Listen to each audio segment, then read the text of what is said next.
supervising him hanging around that playground with his kids, you know. Our dad's there, he'll protect his kids. Don't worry, Hamish. Don't worry, mate. I got this. That's fine.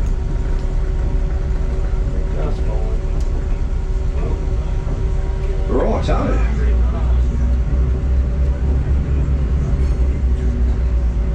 So, good morning.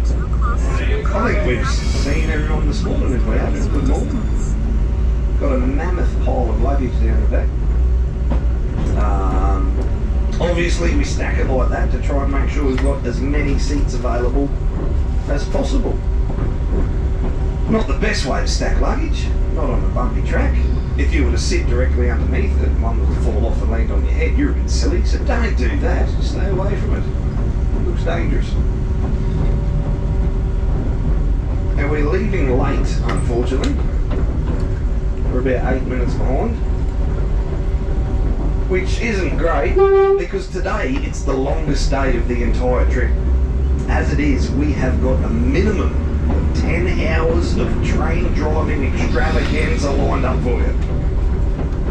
And we want to try and stick it to that 10 hours. It's very easy on a day like today, when we've got 69 people on board, to start falling behind because everything takes a bit longer, you know, like getting the luggage stacked on and stopping for morning teas or lunches, bits and pieces like that. It just takes a longer time to do. And the problem is, we start running over time, you know, I mean the day drags out a bit longer than what it already is.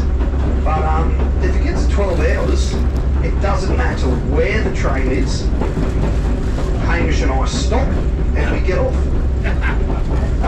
We are not allowed to drive past 12 hours. If we drive for 12 hours and 3 minutes and we have an accident, we hit a car or anything, Hamish and I go to jail because we've busted our fatigue. Horrible. Yeah.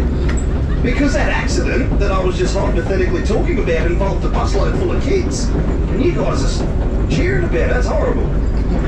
So yeah, look, we got to try and stick to time as best we can, and I don't mean to start the day on a bit of a down note, negative note, saying all that, but you know, once we start and we're already 8 minutes behind, it's so easy from now on to fall behind. So look, we can try and catch up that time, because obviously by catching up that time, we're going to have time for a few activities, hopefully, between here and Cairns.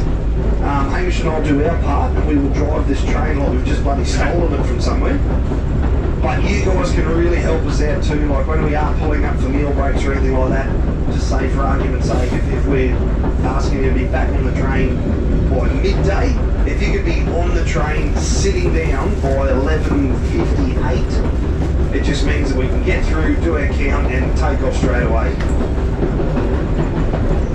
As opposed to, can you please be back on the train by midday, and next thing it's 10 past 12 and we're still missing 8 people because they decided to go for a walk up to the cemetery, you know. So we'll do our best to catch up a bit of time.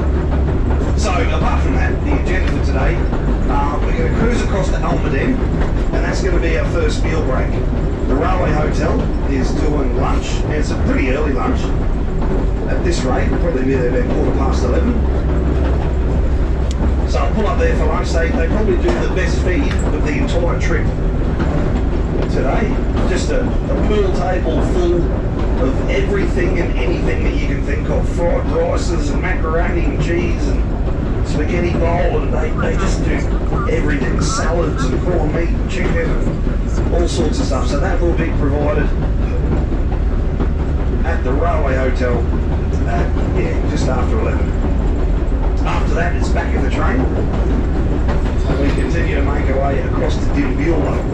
That'll be your second meal break for the day. They do an afternoon tea for us there. Now that one's not provided for you. If you want to get involved in that afternoon tea, it is $5 per person.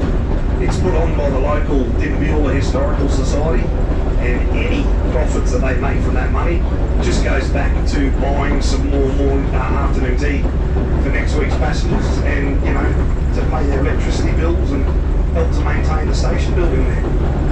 So that'll be at about 2ish. option hotel is across the road, so you don't have to have something to eat if you don't want to. You can go across the road and you can drink your afternoon tea. That's fine.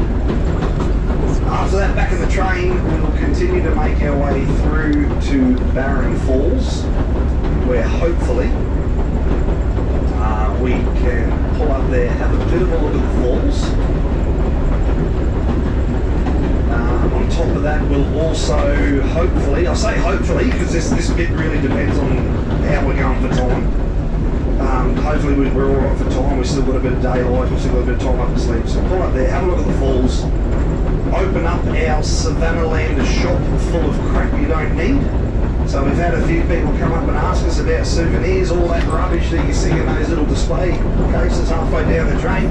It's all crap, it's all made in China, you don't need any of it, but we will open up our shop and it will be there for you to buy if you want some. Hamish and myself, our recommendation of what to get is none of it. Save your money and put it towards your next holiday. We're not going to try and jam it down your throat. We find it annoying when you go somewhere and you buy something, or you have a holiday experience and they're trying to get more money out of you. It's horrible.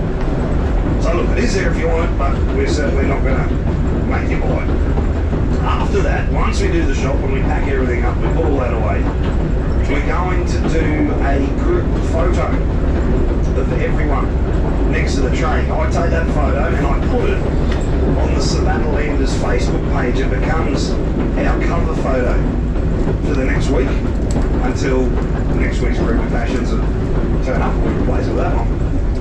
So I would like everyone to be in that photo. Obviously, I can't force you to be in that photo, and if you're part of a witness protection program, I probably recommend not being in that photo. But we'll do that there.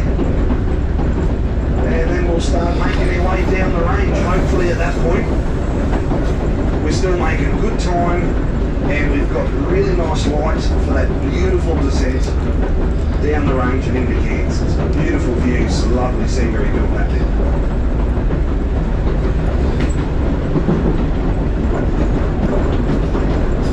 Still got heaps of stuff to talk about, but like I always say, if you've got any questions, give us a yell. I'm more than happy to try and help you out with that.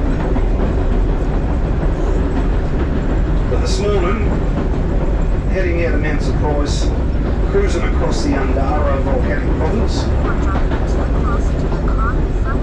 Through this particular habitat, this time of the morning, Hamish and I do often come across goannas, snakes, bits and pieces like that out on the line basking. I'm going to keep my eye out for those things. If the train all of a sudden comes to a stop and you see me get out and run off into the bush, don't panic. Just stay seated, everything's going to be okay. The train's not on fire, haven't left you here to burn or anything. But there was something on the track, we've hit it, or think we've hit it, I'll run off, I'll go and get it, make sure it's okay. Should be able to get a few photos of it before we let it go on its way. But if the train stops, if I run off into the bush, if I don't come back, make sure Hamish knows about it. Because whatever it was has bitten me and I'm underneath the tree somewhere dying, it's going to be up to Hamish to come and find me and use those big juicy lips of his to suck out the poison, eh mate?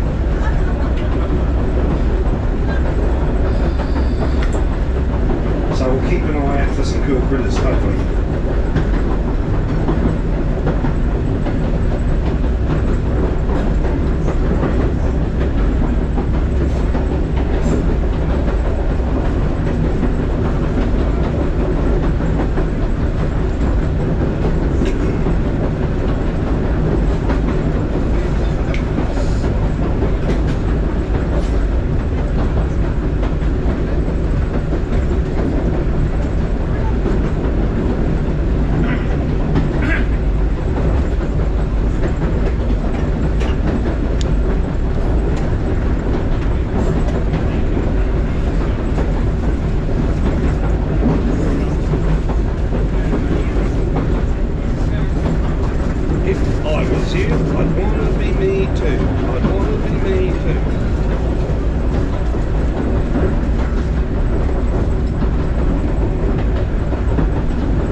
bit of track that we're on, did you talk about this on the way out, Hamish? Through her straight. Through her straight, yeah.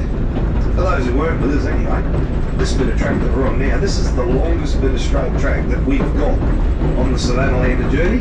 Now when I say straight, like not level, we go up and down a bit, but there's just no corners. It's just under 13 kilometres long. So not only is it the longest straight of this Savannahlander journey, but it's the longest piece of straight track north of Townsville that's connected to the QR network. If that butters your muffin, then good on you.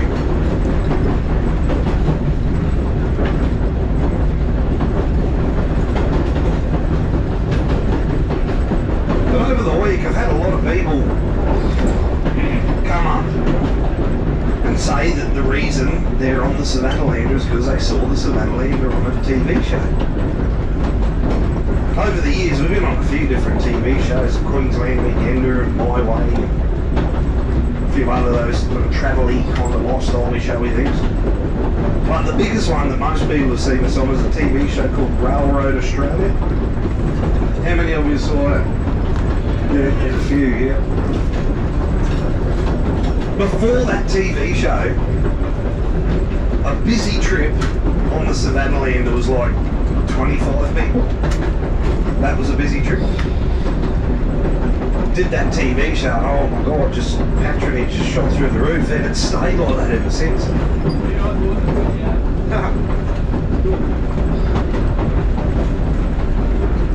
So look, you know, the TV show was good ultimately because it put a bit of a spotlight on the Savannahlander.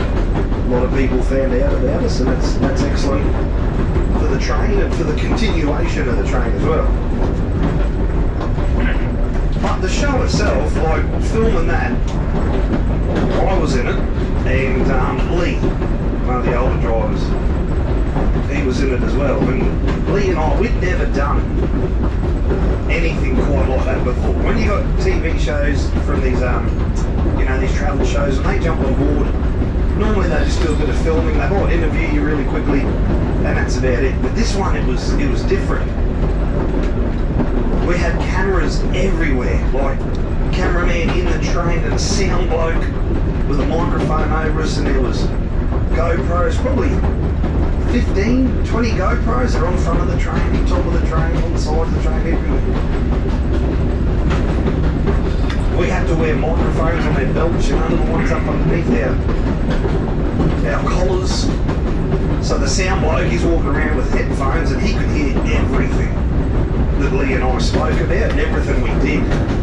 I went to the toilet at one point, I came out and he's just like, you drink a lot of water, don't you, mate? Cheers.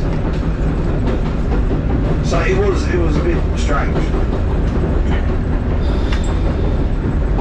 They were there to capture whatever happened, but they had a field director with them.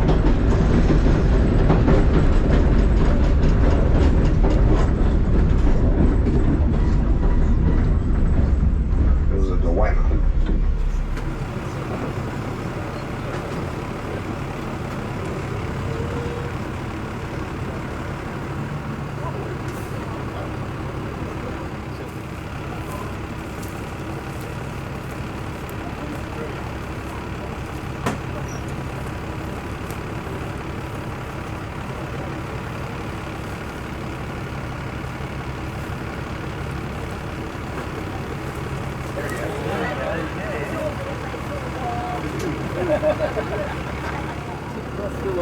Snake on the way there.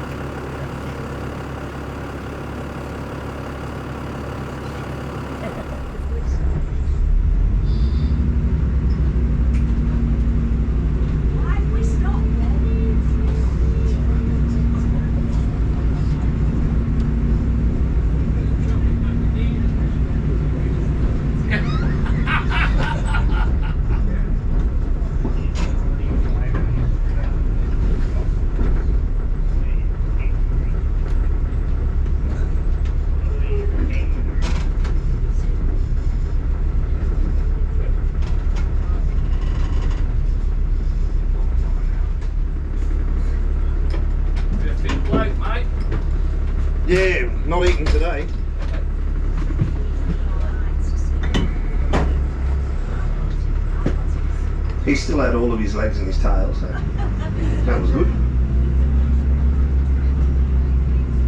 We'll keep an eye out for some more of those. But sometimes when they run off like that, they'll go straight under a rock or up a tree or something like that, and I can grab them and bring them over and show you. But that, he just kept running. He was not stopping.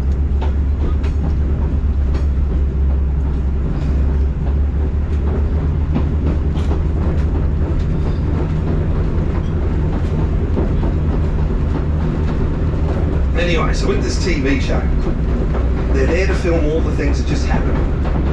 But they had this field director, but you kind of wanted to steer things in certain ways.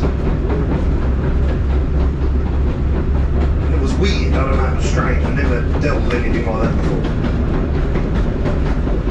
One question we get all the time from passengers is, do you ever hit cattle? And for a very long time, like for 20 years of the Savannahlander operating, the answer would have been no.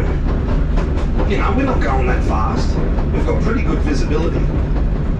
We're not very heavy, so it doesn't take much to see a cow, put a bit of brake on, and slow down.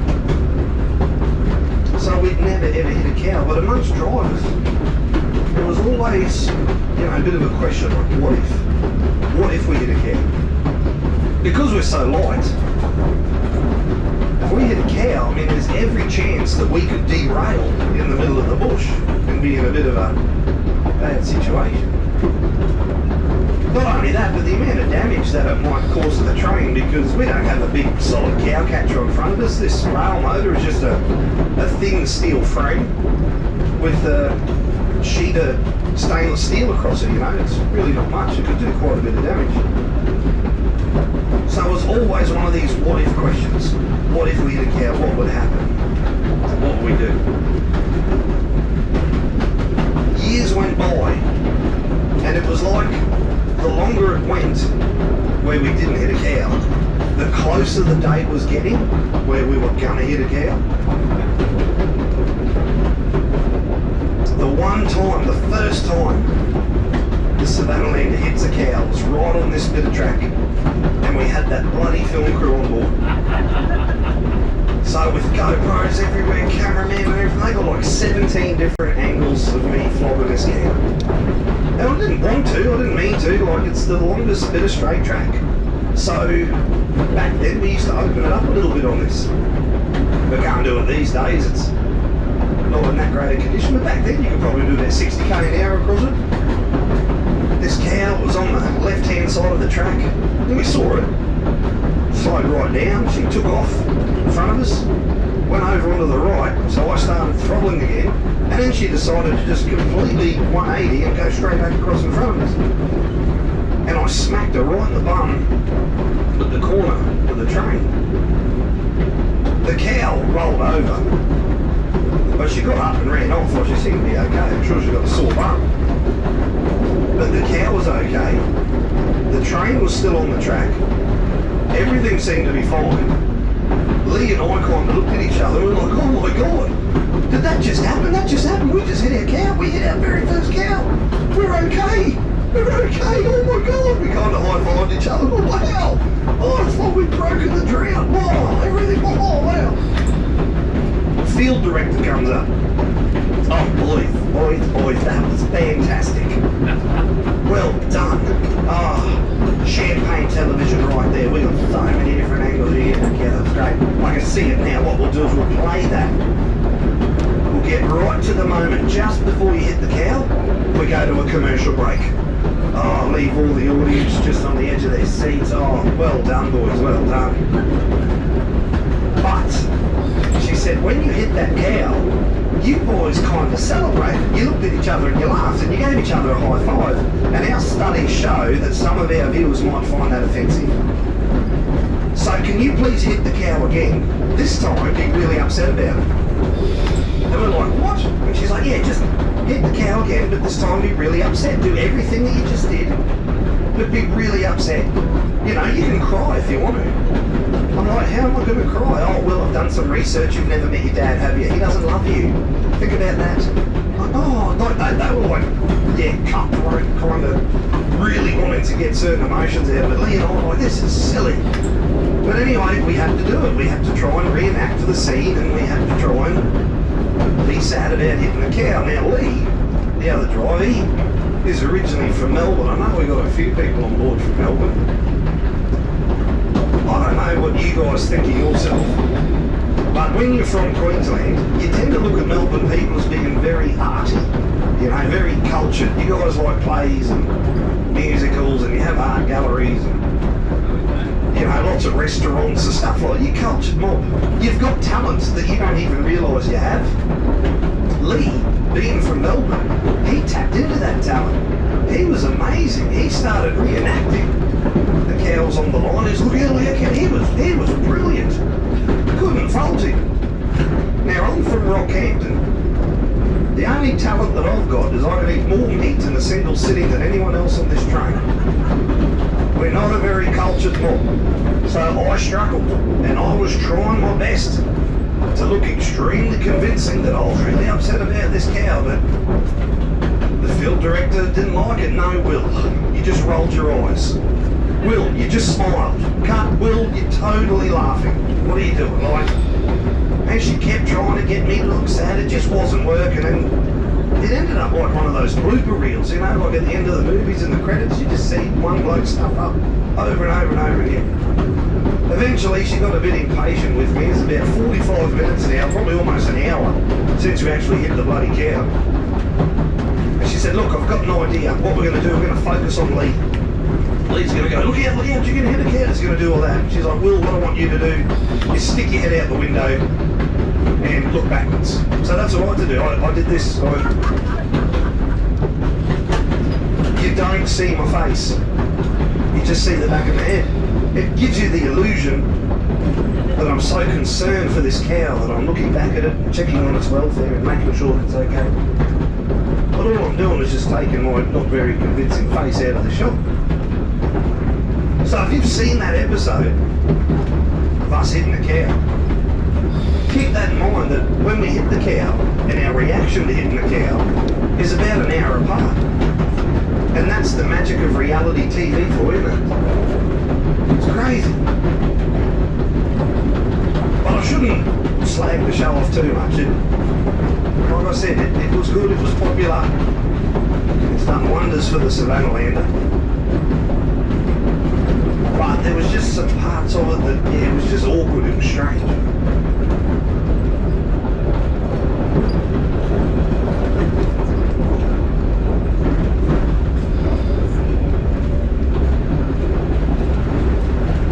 Did anyone see the episode where I proposed to my girlfriend?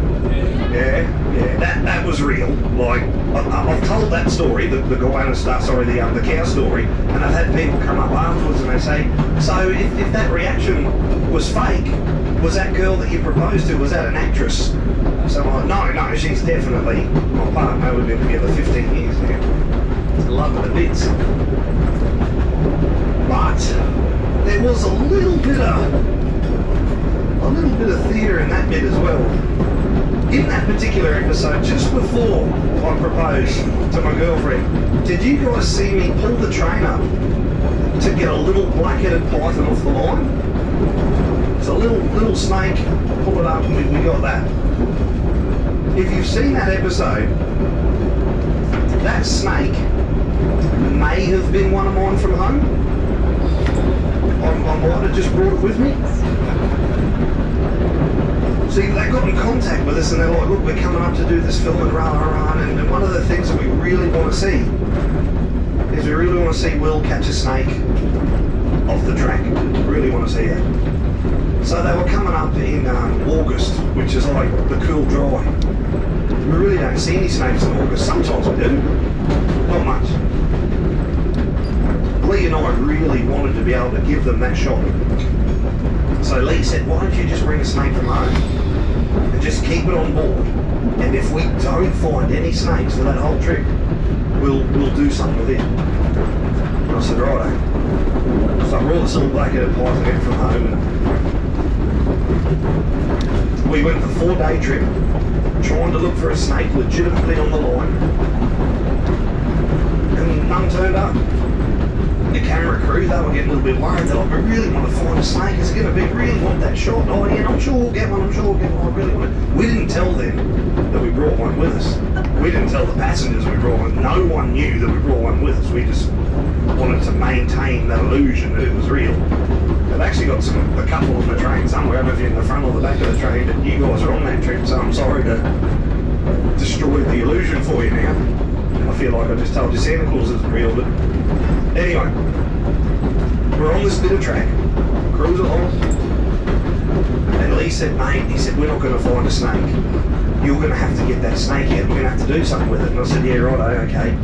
He's driving. He said, look, I'll do the convincing bit. I'll go, oh, look out, snake, snake, snake, and I'll put the brakes and I'll stop the train. He said, after that, it's totally up to you to do what you got to do. Yeah, right, fair enough. So I went down the back. No one knew that I had the snake. And I pulled it out of its bag and I put it in my pocket. Lee puts the brakes on. Snake, snake, look out, look out. I jumped out of the train and I took off as quick as I could. Ran, I don't know, 50 metres behind the train. I had to run really quickly because the camera crew was chasing me. They're trying to film it, so I had to get some distance between me and them. Reach into my pocket and throw this snake on the track. They catch up and they're like, oh my God, it's a snake. Oh yeah. Oh, you didn't chop it in half? No, it's just lucky. They went straight over the top of it. What are the chances of that? Oh, excellent, great. So they're filming it. They're like, oh, you're going to go and show the passengers? Yeah, righto. So I'm showing the passengers, and the film crew's getting some footage, and they're all very excited about it because they finally got that bit of film that they wanted. Then the camera crew, or the cameraman, Gareth, he says to me, oh, that was brilliant, mate. Well, we were so worried we weren't going to get that shot. He said, well, wouldn't it be really nice now? We just want a shot of you releasing it into the bush. Hey, yeah, just put it on the ground. We just want to see it like slither off. Righto. So I put it on the ground, and my little black-headed python, off she goes, and I'm like, bugger, bugger, bugger, bugger, bugger, bugger, and she like disappeared. And they're like, oh, well, we better go. Get back on the train. Well done, everyone, great. So yeah, you guys go. I'm just going to have a pee in the bush here somewhere. I had to run around like an idiot for 5 minutes and try and find my snake. I found it. I put it back in my pocket, no one knew. Get back on the train, back in the gear. I've still got it. It's about 2.5 metres long here. So I've done a bit of growing. That was back in 2015. Yeah.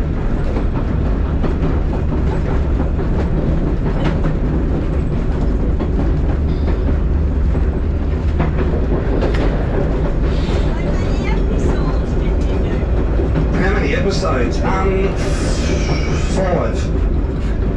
Yeah. In the first season, we're on 4 episodes. Episode 1, 2 and 3. And then I think it's like episode 8 or 9 on it again. And then the second season they came back. And we're in 1 episode in the second season. The show was extremely successful, it really was. It was the most successful TV show Discovery Channel's ever made in Australia. Just over 1 billion viewers for that first season, which was like a 1/7 of the planet's population. It was pretty good. They played it all over the world too, it wasn't just in Australia. They played it in Peru. And I had a family of like 15 Peruvians come on board in like 2016, 17. None of them spoke a word English, but they kind of explained to me, they saw me on the TV show. Apparently on that TV show I spoke Peruvian, I didn't even know I could, but there you go.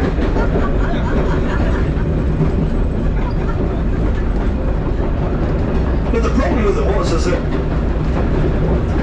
railways, as you can appreciate, they're extremely safety regulated. These kind of TV shows, they really want to focus on things that go wrong. They love that. They love cranking up the drama when something goes wrong. But in a lot of railway companies, when trains operate, most of the time, the large majority of the time, things don't go wrong. So you end up with a TV show about a train that left on time and got to where it was going on time. It's not riveting television. Not for the broader community, you know, they want to see that bit of drama. So, once the first season came out, they really focused on the drama. Drama that wasn't even there. Like, I don't know if you saw the very first episode that we were on. We leave Cairns and we're about to climb up the range to Coranda. Like we have done for the last, 19 years? We've been going up the range of Coranda. Trains have been going up that range since 1892. It's not something that doesn't happen. Trains go up the range all the time. But by the time they'd edited it and put it together and got the narrator, and they got that narrator, you know that guy? You know him. No one knows what his name is. But we all know that guy. You know the guy that talks like this. That fella. They got him. Will the Savannahlander be able to make it up the steep range into Coranda, or will hundreds of passengers be sent home in bitter disappointment? Like, they started doing a lot of that. And because they were doing that with pretty much every train that they worked with, when the episodes came out, it made a lot of these railway companies look a little incompetent. Like they don't know what they're doing, and then the safety regulator started asking questions. Did this really happen? And did you really do this on a train? So even our boss got a couple of those questions from the safety regulator. And once you start getting questions like that, and I guess your professionalism when it comes to your safety, when it starts getting questioned, that obviously turns off a lot of railway company managers and CEOs and stuff to the point where they're like, no, we do not want to be involved with this show anymore. We're not going to do a second season. We don't want to attract that kind of attention. So even though the show itself was extremely successful, they couldn't do a season 3 because by that time they had just burnt basically all the bridges with railway companies. Some companies like Queensland Rail would not touch the TV show or the 40-foot pole. They wouldn't get involved at all. So they kind of just had nothing left. I mean, we were happy to do another season with them, but there's only so many times you can see the Savannahlander pull up and me get a snake off the track before it gets old. So there was just nothing new that we could do. Because I proposed to my partner in that first season, they did ask, they said, is there any chance you guys are getting married on the train? We could do an episode on that. And I said to Mel, they want us to get married on the train. She said, yeah, tell them that they've got to pay for the wedding and we want 20 grand for a honeymoon. Still waiting for them to get back to me. But yeah, that was the problem with it. They just kind of burned too many bridges. We run out of things to shoot.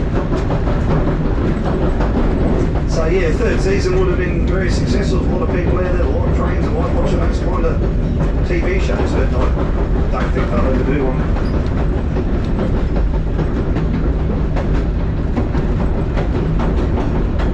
But the other good thing that TV show did too was, like I said, it didn't just expose the Savannahlander to a whole bunch of future passengers, but it exposed us to other television companies and travel shows. So since then, we've done heaps of filming with other shows. The most recent one was a TV show called My Way, and they did a lovely segment on the Savannahlander and what we do out here. And yeah, that got us a lot of attention. In fact, after that TV show went to air last year, our website crashed.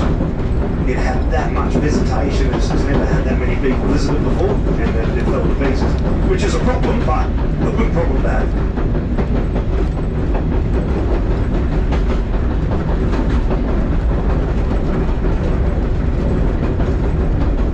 And the next one that will be featured on, we haven't filmed it yet,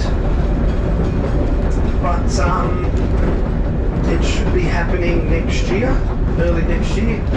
Television show that I believe is destined for Netflix. They'll start filming next year. They're going to be filming for about 6 months. It's set in North Queensland. From what I've been told, it's like a bit of a an Aussie Western kind of drama set in the 1970s. Some corrupt graziers and bits and pieces what's going on. But the director of that came and saw me at Forsyth a few months ago and had a chat. The train kind of fits that era. And yeah, the image he wants to do, there's a few scenes that he wants to shoot. I don't know if you know Naomi Watts, Australian actress. She's starring in it along with Tim Roth, who's been in a lot of Quentin Tarantino movies. There's a few other Aussies in it, but it's going to be a fairly large production, so I don't know when that would be released on Netflix, probably in a couple of years I guess. But keep an eye out for that. You should see the Savannahlander.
Seen this one dry up, and no one in living memory anyway has ever seen it dry up.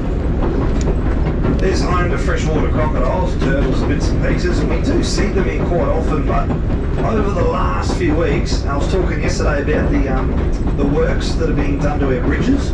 This bridge, the Fossil Brook Creek Bridge, is one of those bridges that needed to have some serious work done on it. So there's been bridge maintainers here, and they've like dammed off the creek, and they've been, you know, concrete trucks and everything in here. So it's kind of scared the crocs off. We haven't seen them, and it was only, I think it's only this week. It's the first time we've been out, and it looks as though they've finished all their work and they've tidied everything up. You can still kind of see where they've done a bit of work, but after the wet season, nature will kind of sort everything back out again. By the start of next year, it should look fairly untampered with.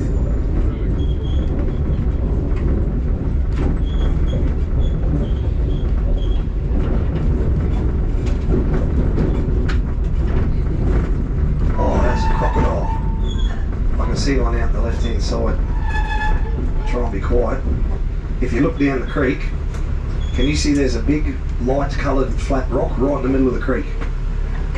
On the left hand side, and on top of that, yeah, there's a freshie basking in the sun. Oh, in the middle, the far one. Yeah. Beyond the green. Yeah. Yeah, if you got that green weed sticking out of the water there, the rock that's just beyond that, and he's on the right hand side of it.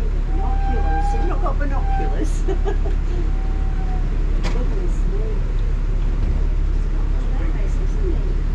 So it's good to see that they're back anyway. It didn't take them long to move back in after the boys left.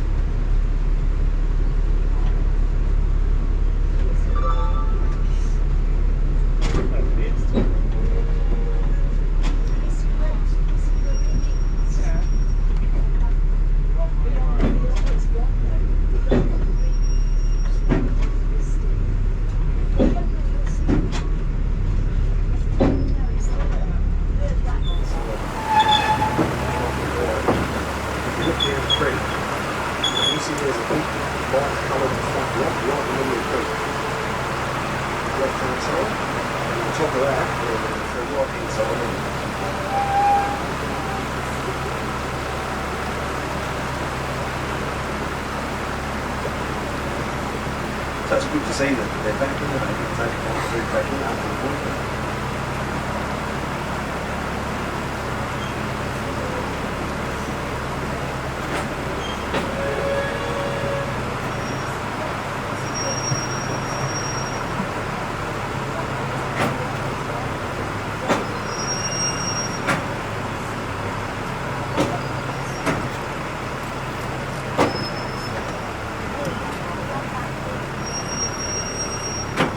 Once you get on the other side of the bridge, you can kind of look over your left shoulder a little bit. You can see a bit better the profile of it.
Oh, just a bit of water underneath it. There's a lot of springs through this ground everywhere. If you're getting a helicopter, like around the Mount Surprise area, you see those kind of big green patches all over the shop. Yeah, the tree from the village. Yeah. Yeah, this is So this is Saltwater Creek, another spring-fed creek. This is the last one that we travel over actually. Pretty soon we're going to cross back onto granite country, and with that we lose all these springs.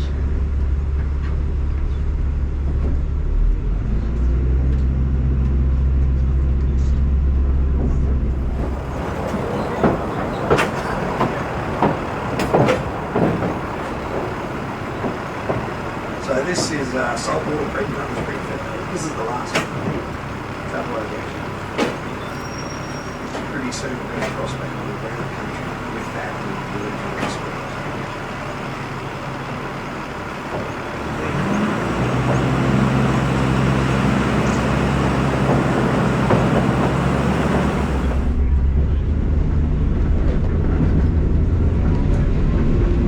What's the name of that TV show? Railroad Australia. That's represented. Yeah. That's the one we do sell it on board. Do you think it could be on YouTube as well? Look, people do put it on YouTube, but once YouTube find out about it, they go and mute the whole thing because they don't have the licensing to put it up there or anything. They mute it so you can find it, but usually you can't hear anything. Yeah.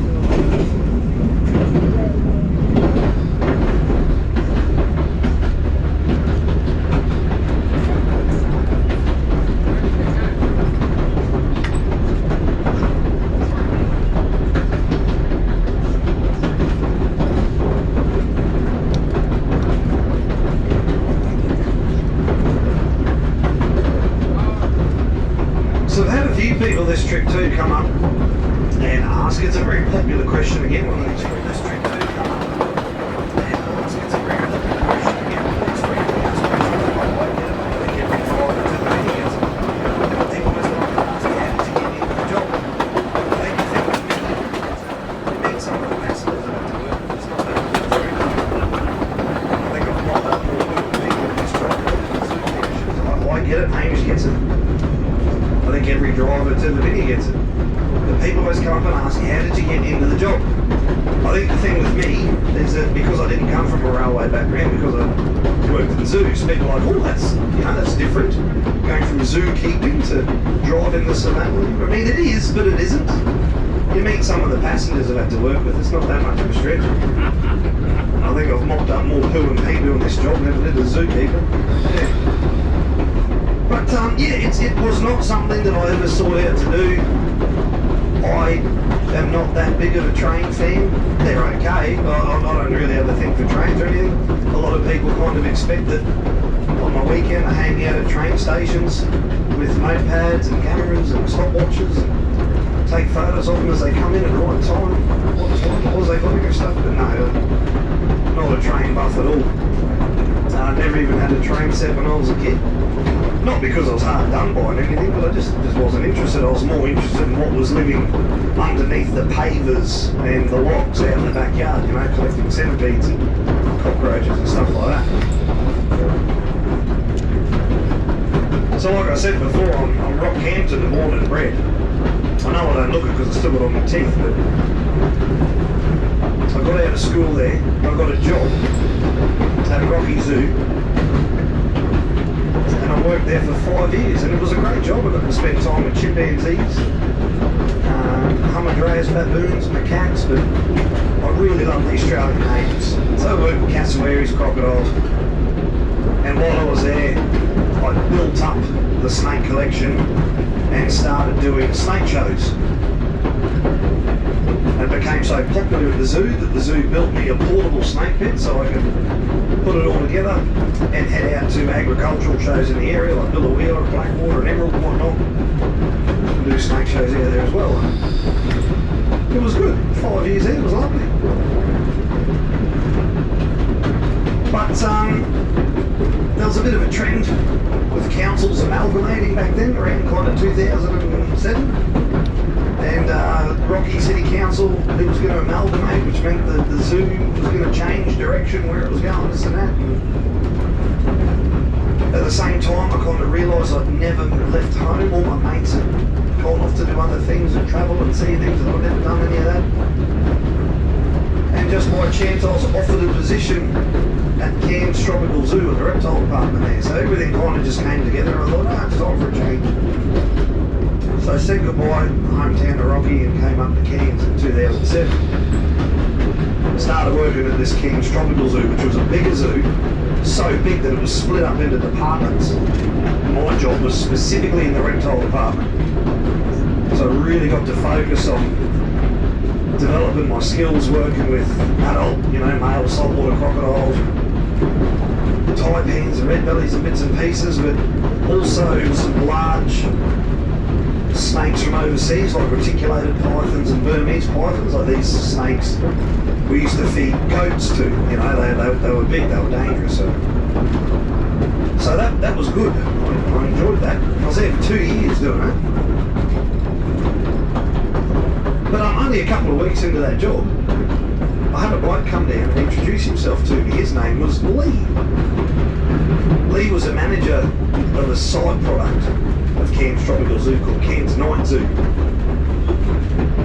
Mostly for international tourists. You went to the zoo at night, big Aussie style barbecue buffet, all the steak and sausages, salads, all that. All the beer and wine you could handle. Country musician on stage singing a bit of Australiana stuff. So John Williamson, a bit of Slim. He also used to sing a little bit of Ralph Harris. He probably wouldn't do that these days, would you? And then once everyone was like fed and drunk, you went on a tour of the zoo to see what the animals are doing at night. Because just over 70% of Australian wildlife's nocturnal. So you'd see owls, koalas, wombats, crocodiles, sugar gliders, that sort of stuff. And then after the tour, it was just bush dancing and more drinking. So Lee managed that particular product. And he said to me, mate, I'd love to give you a job. Working at Night Zoo. Bit of extra cash. He said, I love having a reptile keeper there because it means you can get out snakes and crocodiles. And, I can give you a free dinner. He had me a free dinner, he should have let me that. So I started working there with Lee just one night a week for a bit extra. I did that for about 2 years until one day Lee comes into work and he says, mate, this is my last night. I've got another job. Good luck with life. See you later. Oof, off he went. I stayed at Cairns Tropical Zoo for a bit, and then I got a call from a place in Townsville called Billabong Sanctuary. They needed a reptile keeper there. The one that they had was in intensive care due to being bitten by a coastal taipan, and he wasn't going to come back. So they're in a bit of a pickle. I said, yeah, I'll take the job. So we moved down to Townsville. It got me back out working with a wider variety of animals. Still got to focus on my snakes and crocodiles and stuff, but working with wedge-tailed eagles, quolls, koalas, all those sorts of things too. I really liked it. It was a great job. I was there for a couple of years.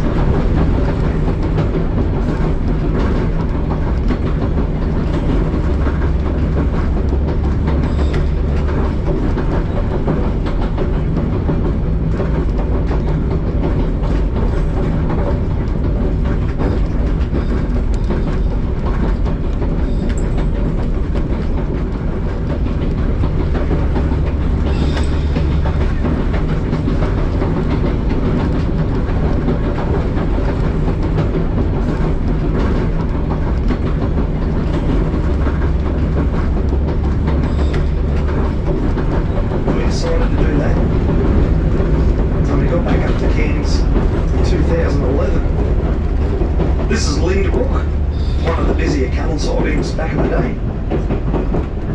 And it's here at Lynbrook that we're going to leave the basalt country of the Undara lava tubes.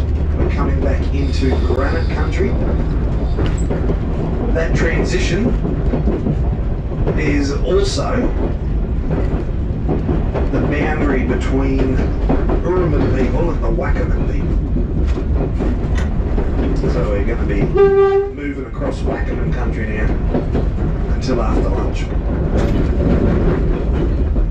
We've just come down to cross over the Linda River.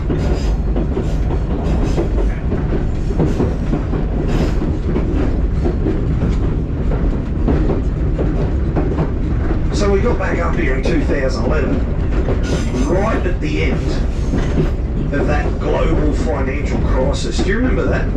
Yep. I don't know where you guys were or how it affected where you were, but it affected Cairns massively. Like, Cairns is an international tourism destination, and due to that we had no international tourists.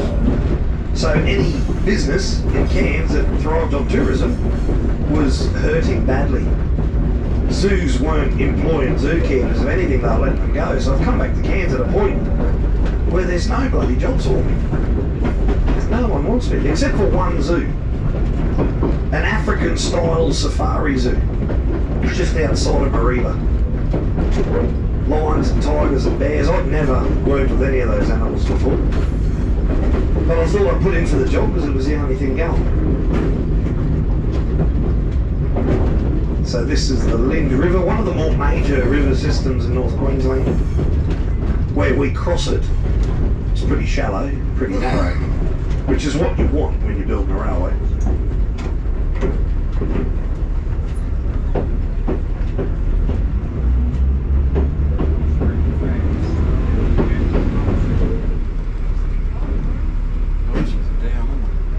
Yeah.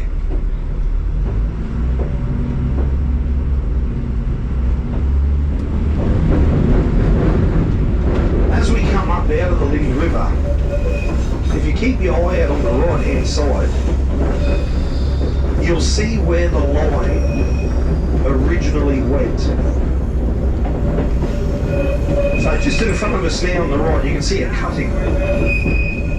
Originally, the railway came out of the river, went straight up there, just on the right hand side there. But they were finding it really hard to get a full length train up and out of the river. So they decided to put a deviation in the track and swing it around this way. It's much more of a gentle climb. Apparently that's the only one on the entire line now, the deviation. So yeah, I had no experience of these animals. I didn't think I'd get the job, but I got it. I even said to the director on the first day, I said, I don't have any qualifications to work with these animals. I said, surely there would have been someone else better qualified to get this job. Like, why did I get it? He said, what do you mean you're not qualified to work with these animals? He said, I looked at your resume. For the last 10 years you've been working with crocodiles, taipans, and you're not dead. That's all the qualifications you need. Alright? So I learned a lot. It was interesting. I mostly learned that I really love Australian native animals, and working with lions and tigers and rhinos and hippos, it just wasn't for me. I just didn't have that passion there. I kind of felt like I was cheating on my beloved Aussie natives. But anyway, I was learning a lot. But I only got 3 weeks into that job before they pulled me up and they said, mate, we don't have any money to pay you. I was like, what? He's like, yeah, this global financial crisis has put this zoo into the worst financial position it's ever been in. And we have no money to pay you. And I was like, right, so I'm fired? No, you still got your job. We just can't pay you. I was like, okay. He said, no, look, stick around, because what we're going to have to do, we've got to put the zoo up for sale. We've already got people looking at it. He said, they got big plans for it. And when we sell it, we'll give you all the money we owe you. And everything will be fine. He said, oh, and on top of that, like, if you don't come to work now for free, the animals won't get fed well. And then they'll all starve to death and die. And you don't want that on your conscience, do you, mate? And I was like, no, I'll keep coming to work. So for 6 months, I kept going to work with no money. And the zoo never got any closer to selling. And I was just sitting there waiting. And they were telling me, oh, look, we're this far away, we're this far away. It got to a point where it exhausted all my savings and I was in a spot of bother. It was a really silly thing for me to do because Mel and I had a young family at the time. It was not a good position to be in. Mel's dad was really ill. He's right at the end of his life. So we couldn't leave Cairns. That's the whole reason we went there, was so that we could be with the family. But no other zoos in Cairns had any jobs. I got offered a job at Hamilton Island and one in Perth. but I couldn't leave. It just wasn't the right thing to do. I got no qualifications doing anything else. So I started applying for jobs at places like McDonald's, Hungry Jack's, Red Rooster. But I was too old. I went to Bunnings, got to the group interview, and then they sent me a letter, oh, you're unsuccessful. What? Oh, we thought you were too overqualified. I just need a bloody job. I didn't know what to do, so I'm still going up to the zoo because the animals, you know, they need to eat or else they die. One day I'm up there, I'm feeding the cheetahs, and a small group of people were in the zoo. They gathered around the cheetah enclosure. And in that small group of people was Lee, that manager from Night Zoo from all those years ago. After I got out of the cheetahs, we caught up, we had a chat. I hadn't seen Lee in about 5 years. First thing he says to me, he says, mate, are you okay? He said, I've heard the zoo hasn't paid their staff in months. I said, no, I really need a job. And I said, do you still have any connections in management of zoos? Is there any way you can swindle me a job? And he said, no, he said, I got out of zoos 5 years ago when I left Night Zoo. He said, these days I drive a train. I said, oh, all right, that's weird. He said, yeah, it's called the Savannahlander. Oh, okay, interesting. He said, look, I'll keep my ear to the ground, and if I hear of anything, he said, I'll let you know straight away. Oh, all right, no worries. That was a Saturday in January 2012. Monday morning, Lee's gone into work, into the depot at the Savannahlander, only to be told by the boss that a driver's left. And the boss said to him, I want another bloke like you.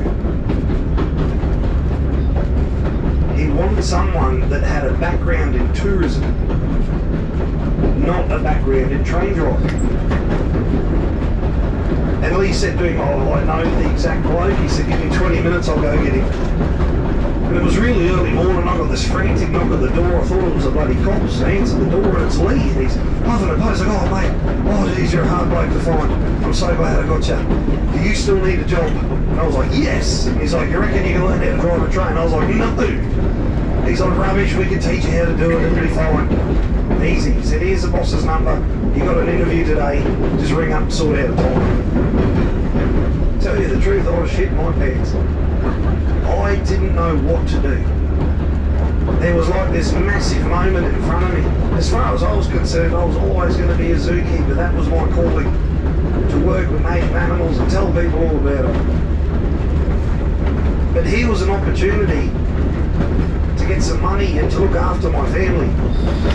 But it meant I had to start a job in an industry that I had no idea about. I know nothing about trains. I know nothing about engines or mechanics or anything like that. My whole world was zoological, not mechanical. But nothing to lose. So I went and saw the boss that day. Still a little bit confused, like I thought that once he had a bit of a chat with me, he'd see that I wasn't the right fit for the job, but he explained a little bit more on why he wanted someone with a tourism background. And it started to make sense. You see, back in the day, there was a bit of a culture in QR. If you were a career train driver, let's say you're getting closer to retiring, they would take you away from your busy suburban train or your freight train, whatever it was you're driving. They'd take you off that and they'd stick you on something like this or the Gulflander. You'd see your last few years as a train driver before you retired doing one of these services. And there used to be a saying in QR that, like the Gulflander and the Savannahlander, that's where train drivers go to die. That's lovely, isn't it? Beautiful flock of red-tailed black cockatoos right in front of us.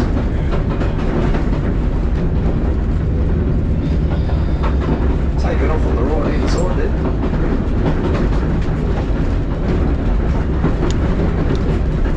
So these older blokes, taken away from their train, thrown onto this. As far as driving this went, they were excellent. They knew how to drive trains. But there's a whole other side to being a Savannahlander driver that they weren't very good at.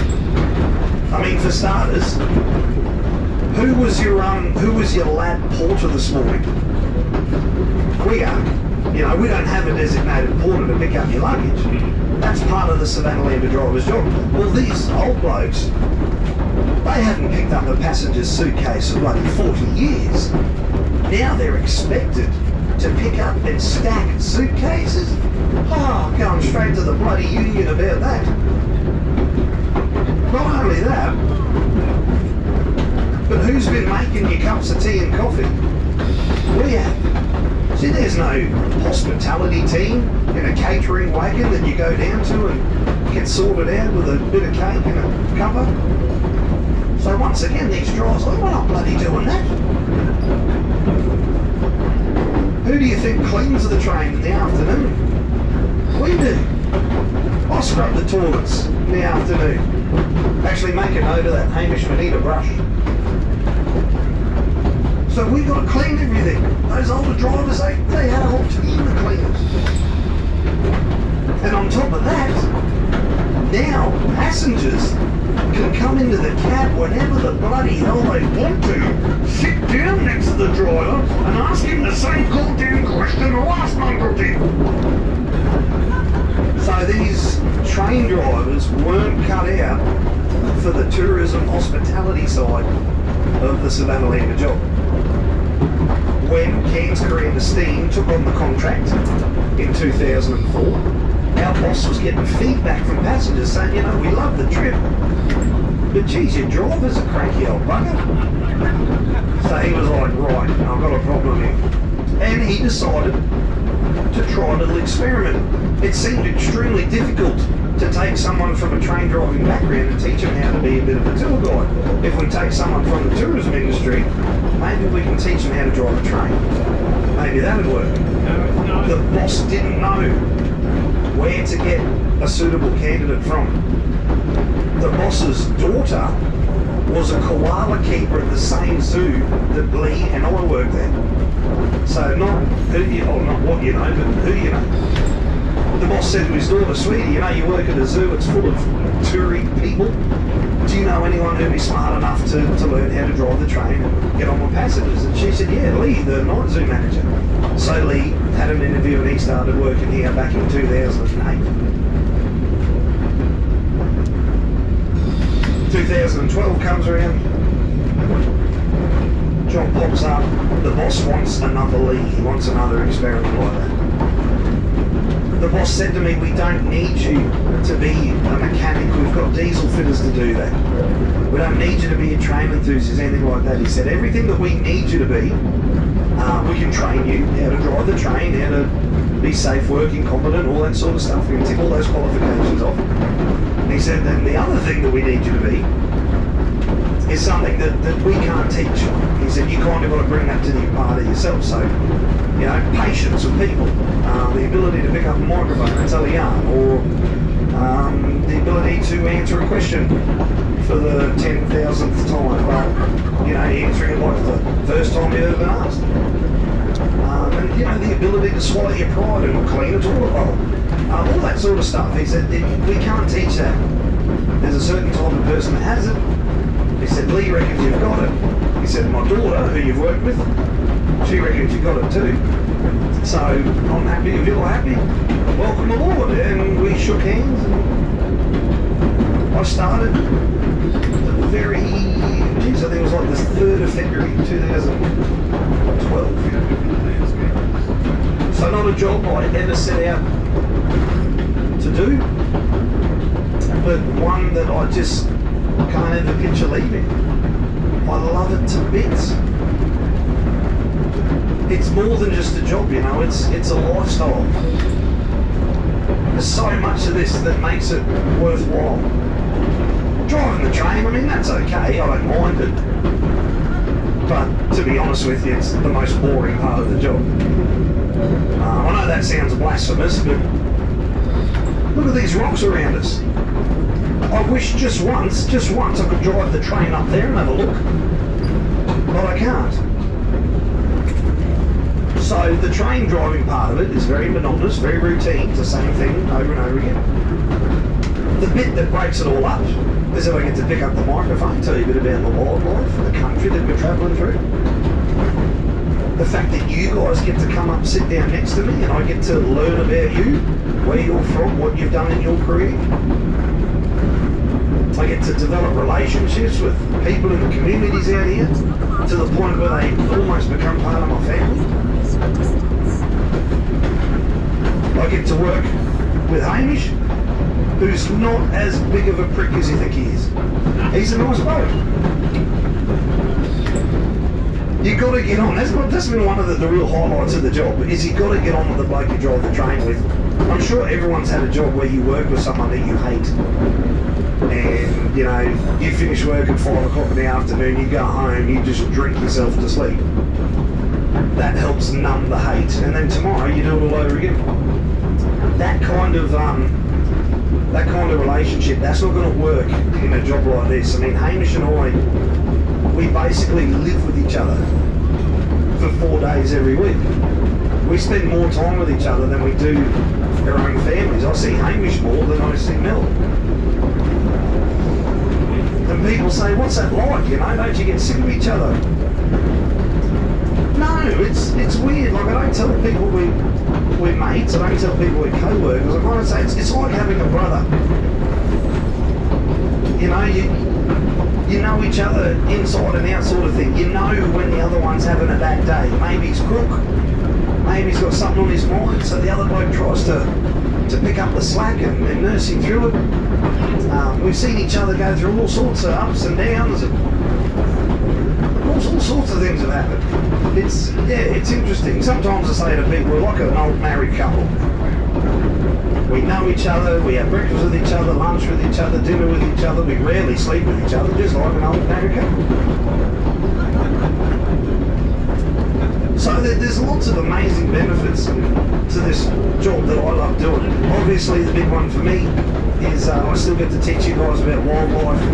Now when I talk about it, it's in its natural habitat. It's not locked up in a cage in a zoo. So for me that's really rewarding. The only down part is I just got to keep my eyes open and try and find it whenever it turns up. So it really is an amazing job. I love it a bit. I've been doing it for a long time. It has figuratively and literally left its mark on me. Like I'm a much better person because of it, because it's been such a massive part of my life. A few years ago I went and got the Savannahlander logo tattooed on my shoulder. So it's stuck there forever now.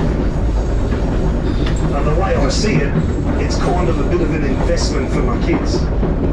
I mean, we got some train enthusiasts on board. You guys probably all know a train enthusiast. You know how they like to collect things? I figure that when I die, they can skin my shoulder, put it in a frame, and sell it as a train collectible.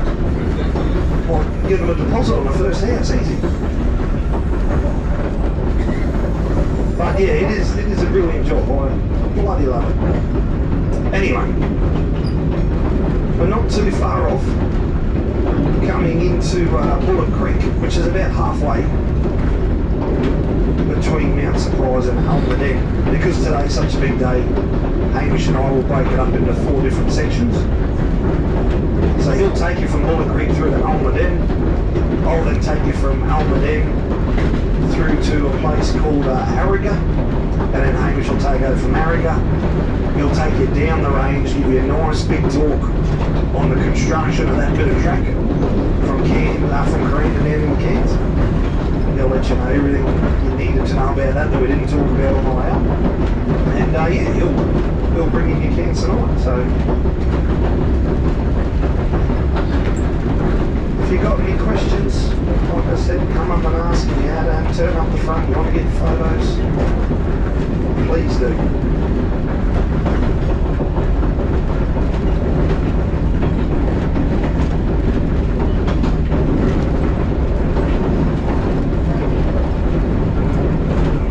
Headphones in. I had a chat to Paul last night. He came over for a yarn. Right. Then that basically told, almost repeated what you said to him, sort of thing, like, yeah, said that everything was going to change and this, that, and everything else.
So you'd have to go through some sort of training regime. It may take 6 to 12 months to get the elephant to perform the behaviour that you want it to. Yeah, but then you'd start a committee first. Yeah, well there would be. To discuss putting that program together. Yeah, we wouldn't be doing that unless we had some sort of pre-briefing. And some consultants brought on board. Well, yeah, exactly right. I'd Very like some expensive. sort of a survey put out. Yeah, started. reassuringly expensive Create a consultants. community. Yes.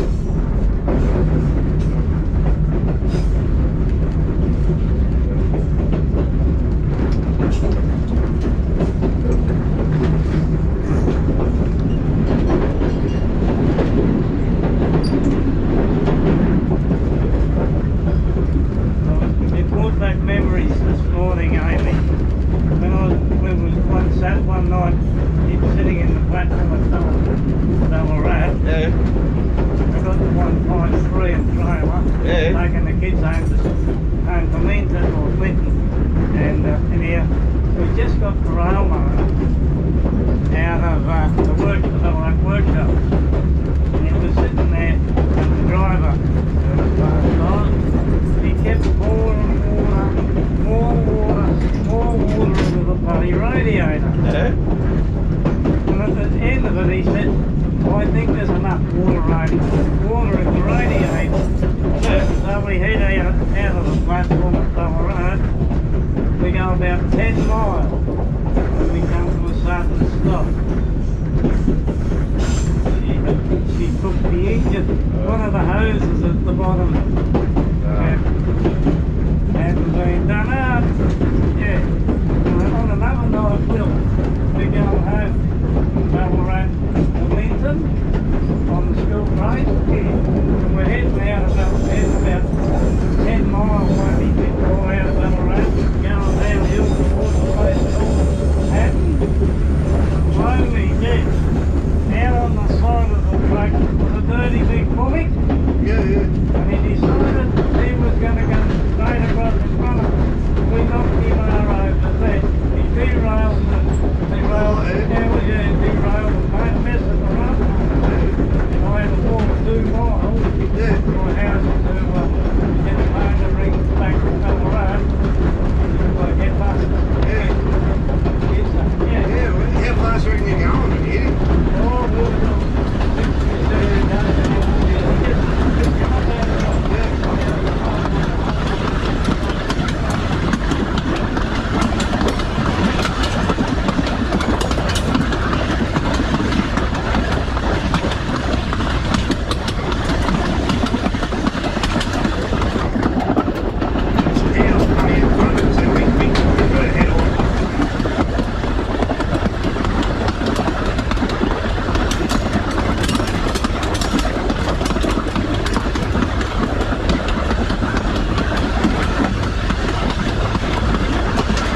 does have its purpose.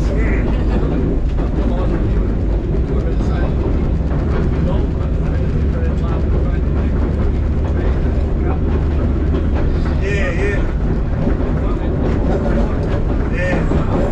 Yeah, that was the first one I've ever seen,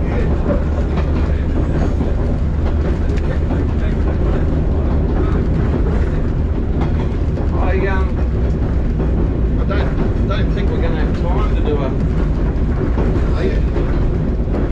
I'd like to, but I think we're going to be right up against to get this amount of people through for lunch. We'll be behind the 8 ball all afternoon. You still get on as Ned Kelly. Nah, they're all grown up, they've got their own kids now. Yeah. The last one, Jason, it was probably 2019 was the last year he did it. But he was 16. Yeah. So when he got on, he tall. Yeah. And you know, went from give us all your money and jewels to give me your money and jewels sort of thing. Like, he lost the kid factor. Like, and then when COVID happened, well, we couldn't have people getting on and off the train all the time, so we just said to him, we'll pull it up there and that's it.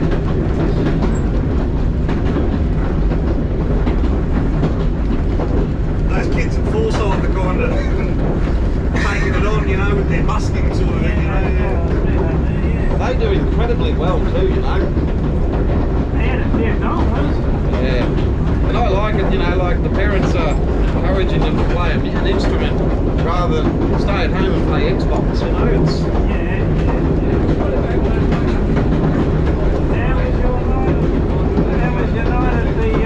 Yeah, no, they're doing really well. Yeah, we shot that in Oh yeah. Yeah.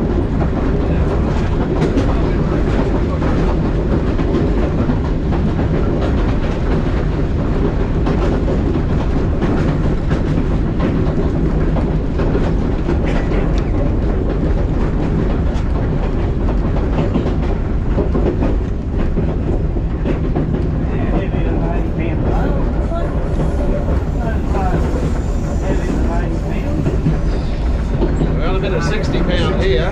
But before that it was 41, and when we get back on the straights it'll go back to 41. That's a section that they did a bit of an upgrade on for the livestock trains. The 50s put some heavier rail on it. It's only 60 pound. Here we go.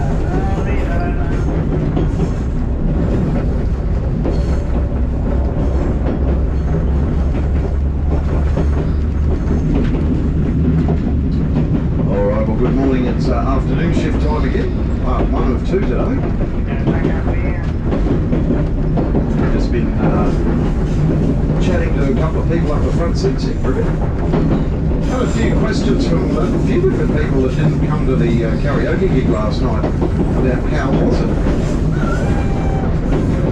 And it was bloody excellent. What happens at the karaoke gig stays at the karaoke gig. It was a really good night. It's one of the busiest nights I've seen in that pub in recent years, which is really, really good.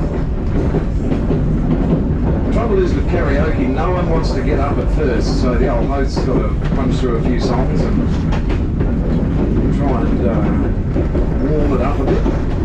But after people get to about their 7th or 8th drink, everybody wants to sing then, so then you're fighting off the queue.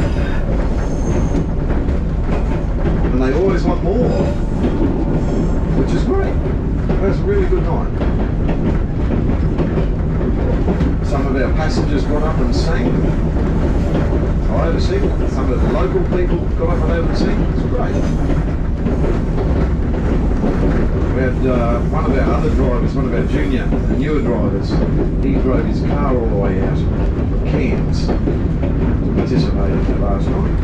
He's going through to do other things, but he really wanted to come along. Let's have a go on Joe, you might have seen if you were there. So yeah, it was a good night.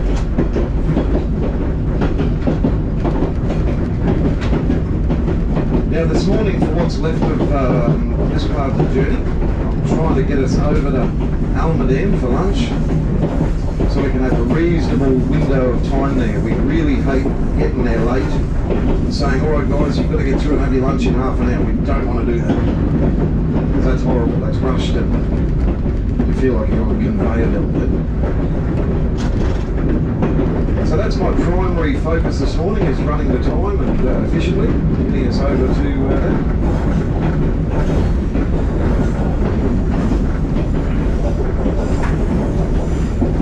Now the front seats are open, and this is just a reminder, especially any of you guys up the back, you are welcome to come up and have your 5 or so minutes in the front. If you've not been to the front yet and you've been thinking about it, but then you might have got up to come up and have a look around, and then you saw people up here and you might have gone back, and now is a really ideal opportunity. These the 3 front seats are available if you would like to come up the front, especially if you haven't done so yet. Those front seats will remain pretty well open all the way until about 4 o'clock this afternoon, when we come to a place called Colour. From there on, pretty much both got to be up the front.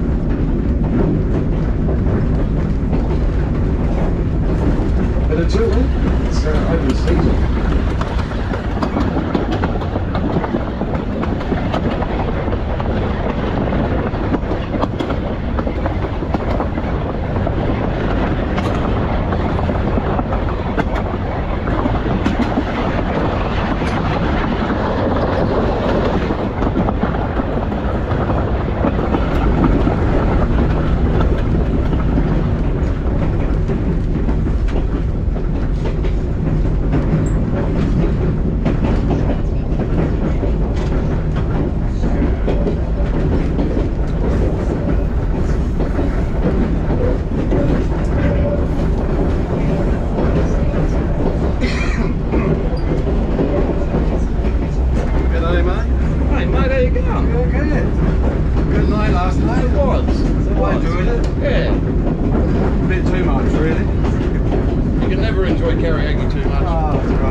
Access roads for the railway maintenance boys.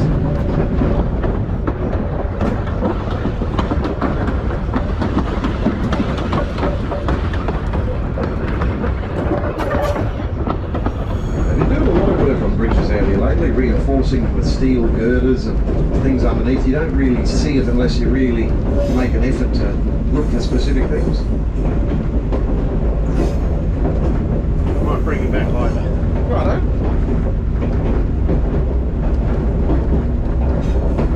Wants him on here. Well, hang on. Turn that. Just bring that handle there, and then you can kind of rest in that.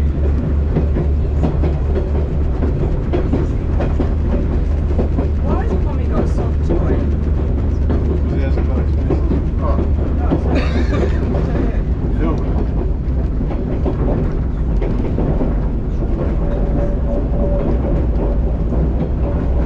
Why has Mummy got a soft toy?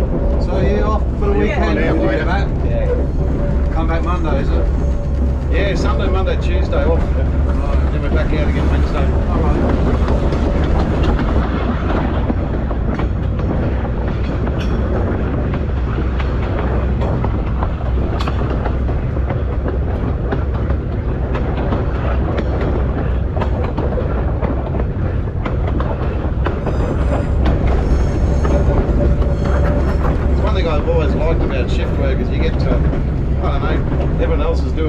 5 and you're out, I'm having a day off, I'm having a beer for breakfast today. That's it, isn't it? Might as well enjoy it. Yeah. Got to work, so you might as well enjoy Monday's it. often quieter, you know, there's less people around, it's sometimes meal specials. Yeah. There's always benefits and drawbacks to everything.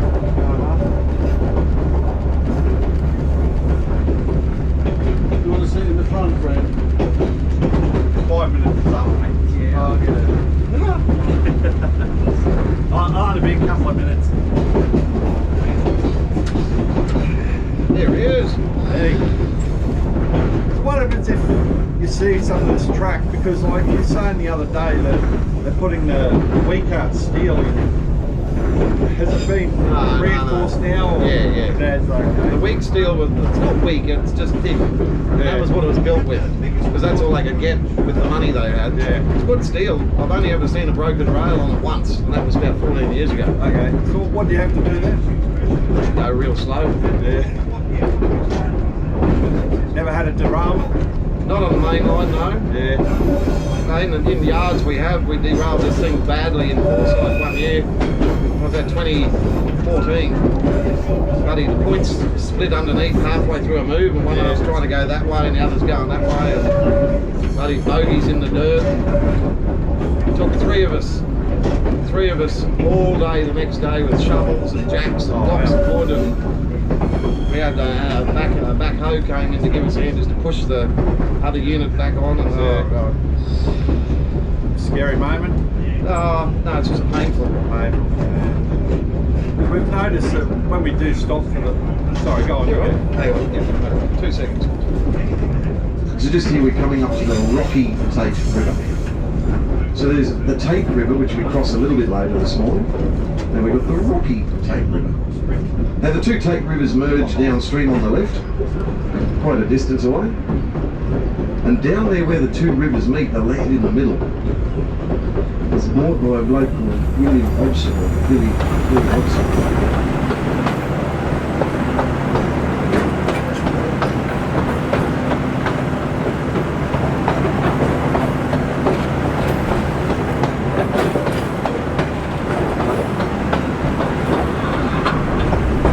His nickname is Hoddy. He probably bought that land, I don't know, after World War II, I suppose, something. And he had a wife, a son and a daughter. And he bought all this land, and he thought he was going to kind of develop it back then. And he established the Tate River Township. And he also established the Tate River Town Store. Now, I don't know what you could buy at his Tate River Town Store. Maybe a jar of jam that expired in 1973. But they were a real ramshackle operation. The wife and the daughter, they got out of there real quick. They weren't going to hang around for that. I think they went to Townsend. But Oddie and the young bloke, they stayed on. And he was a bit of a regular face at the Almaden pub. Oddie and the young bloke. And when Oddie wanted to go to the pub and have quite a few beers, he'd make the young bloke sit in the car outside. And I think that went on even when the young bloke was probably about 25.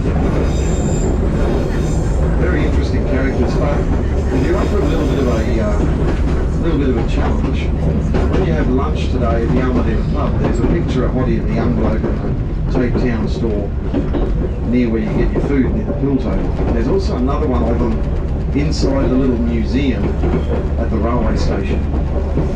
The challenge, if you choose to accept it, is to try and work out which one's Hoddy and which one's the young bloke.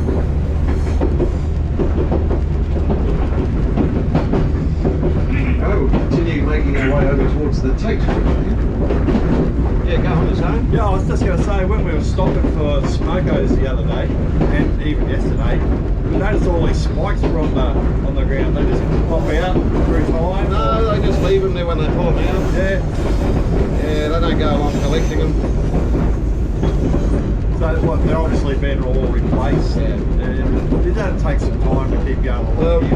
When they did the steel inserting and adding the steel sleevers, if you look at them closely, they're held on with a handle clip. Yeah.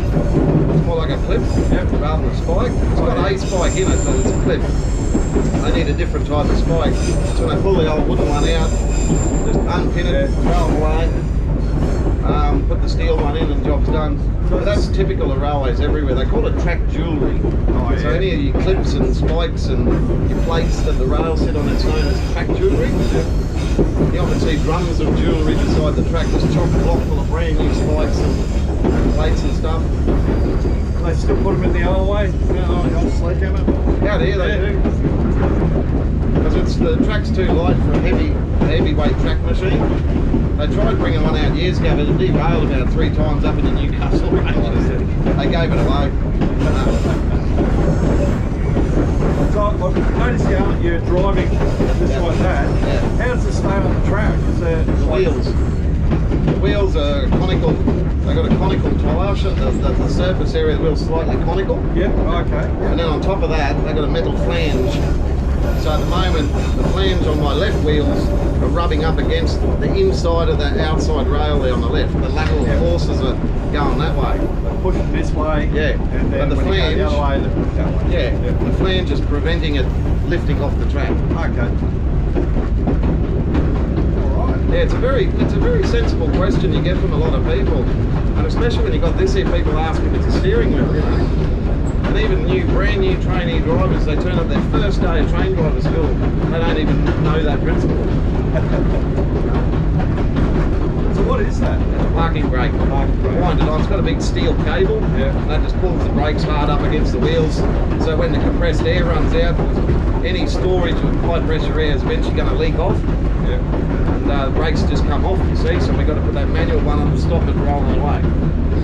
The official description is it prevents unintended movement of rolling stock.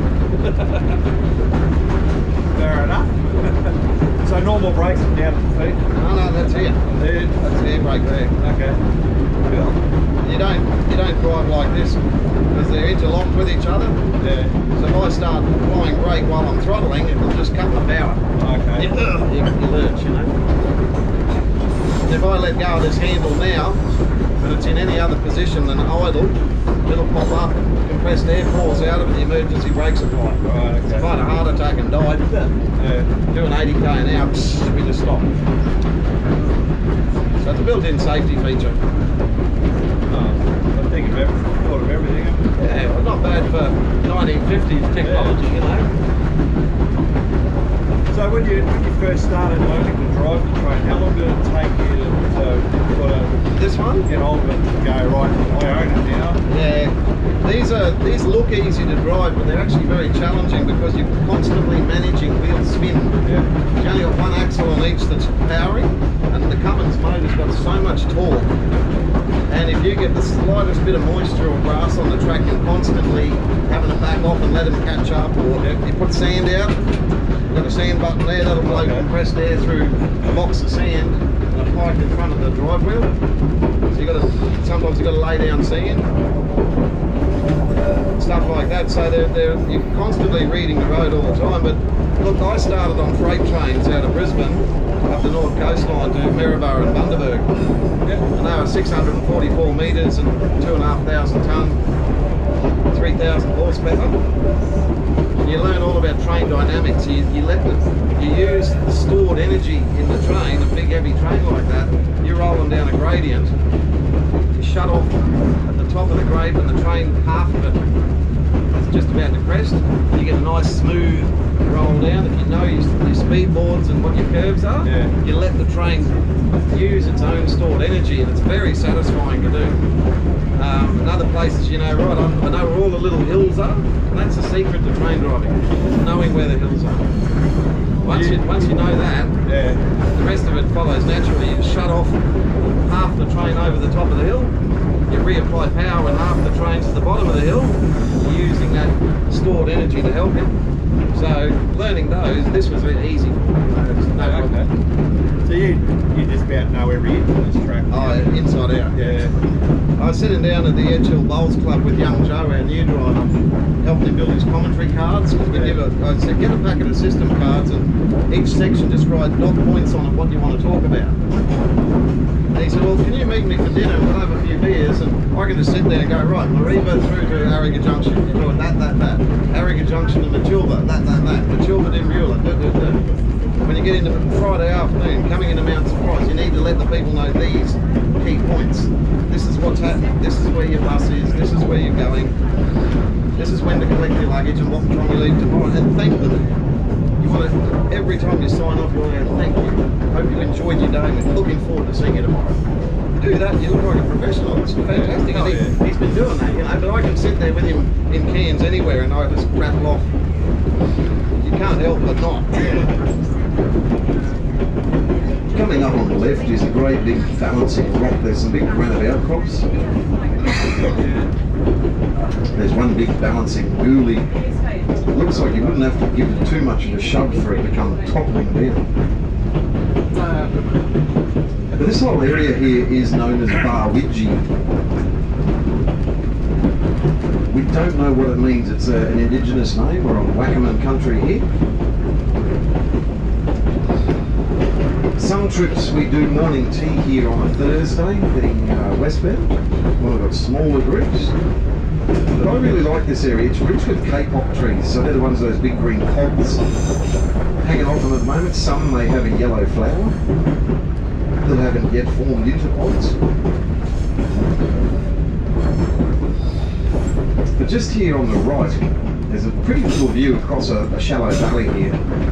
Extends all the way to those mountain ranges in the distance. And it's said that in the days that the Mount Garnet line was operating, and when this line was operating, the drivers of steam trains could see each other across the valleys there because the smoke plumes coming out of their steam locomotives. So over there somewhere near those ranges is the town of Mount Garnet.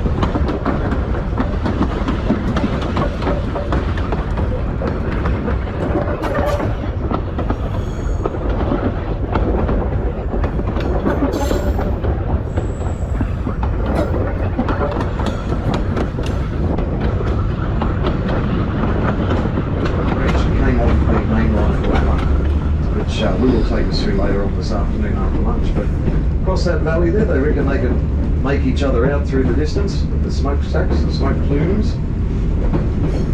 This area is full of beautiful granite and kapok trees.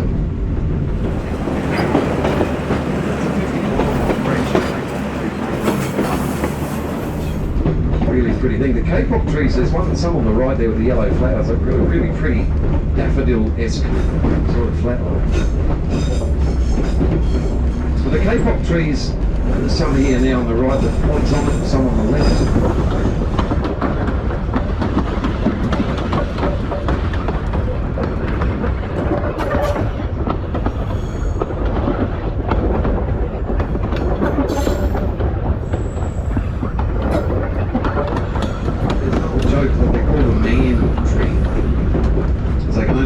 At a time. So they say they don't. They're only in one of 3 or 4 different states. They're either completely bare, they're completely deciduous and bare, or they have flowers on them, or they have pods on them, and then they go into leaf, they have leaves on them, and then that whole cycle goes over throughout the year. And that's one of the things that keeps the job a bit interesting for me too. Every trip, every few weeks, the scenery out here changes. This country is nudie. And if you've never seen it before, it just looks like a bit of dry, barren area with a track up the middle, but these different plants and flowers that come out at different times of the year just remind you of where the seasons are at. For example, up on the Newcastle Ranges, between morning tea yesterday and lunch at Ainsley, as we come down there, there's a very, very pretty grevillea that grows through that area, and it flowers sometime around May, June in that area. And it's got this brilliant, really gorgeous, brilliant red blossom. When they all come out together, it's like a wall of flames sitting there, and they only grow in very, very specific areas. So countryside is always kind of changing.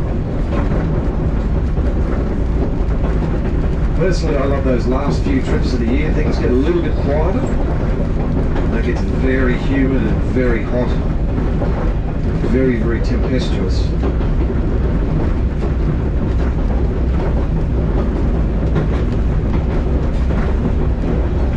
And not far ahead of us, we're going to go through a location known as Jalaro.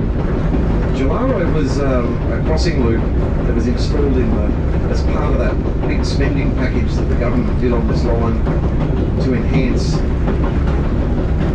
the ability to move bulk cattle. So it was the longest crossing loop on the track between Almaden and Warside. It was 400 metres long, so you could put a 400 metre long cattle train into the crossing loop up there.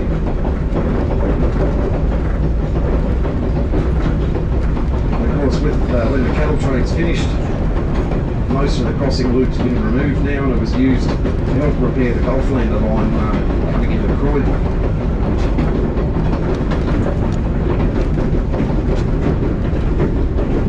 Not much remains now. There is a little set of points at this end of it. Tiny bit of a siding.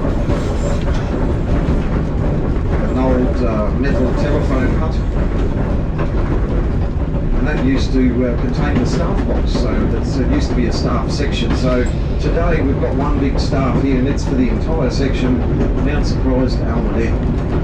But in the cattle train days, there was a heap more. This track was broken up into many, many, many more sections. I think there was 5 staff sections between Mount Surprise and Almaden because the line was really busy with lots and lots of cattle trains going to different places. And I think from memory at its height it would have been, the sections would have been Mount Surprise to Fruhurst, Fruhurst to Lynbrook, Lynbrook to Bullock Creek to Jalaro here, and Jalaro to Utan and Utan to Almaden. Now I mention that because up here, the old phone hut that we'll see on the left, there's nothing special to look at, but that was the staff hut. And about 4 years ago, I keep a pretty close eye on eBay for specific railway collectibles. I love collecting staff, so I've got a collection of these in my shed that I bought when I was a young bloke. I just happened to be in the right place at the right time. Spotted them. I asked the general manager of that part of the railway, I said, what do you do with those? And he said, oh, I'm just going to dispose of them. I said, well, can I buy them? I was about 15 back then. He said, I don't know what the hell you want them for, but yeah, sure, $5 each. Here's the old staff hut on the left here.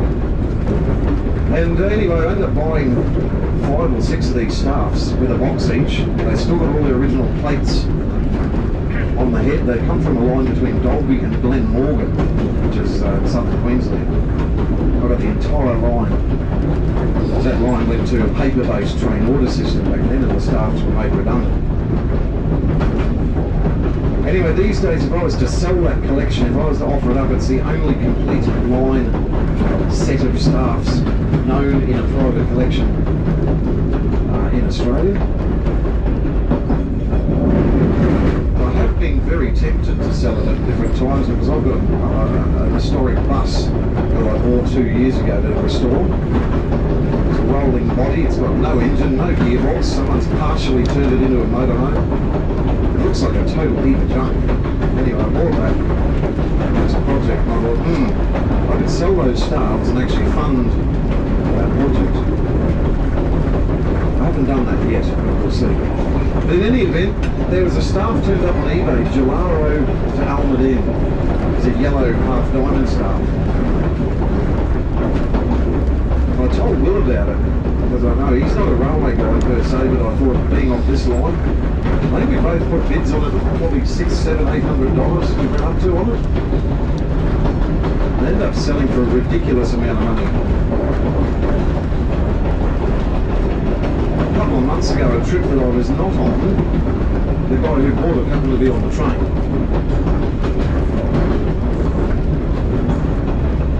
If I was on that trip, I would have been negotiating with him. Anyway, that was July. Once the longest passing loop on the track. Still continuing to make our way over towards the Tate River and Utan.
good. Did you have a nice night, Mount Surprise? Yeah, it was good. I didn't hear you coming down to sing.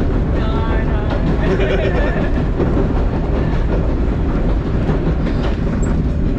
Many years ago, though, I ran a hostel in Ireland.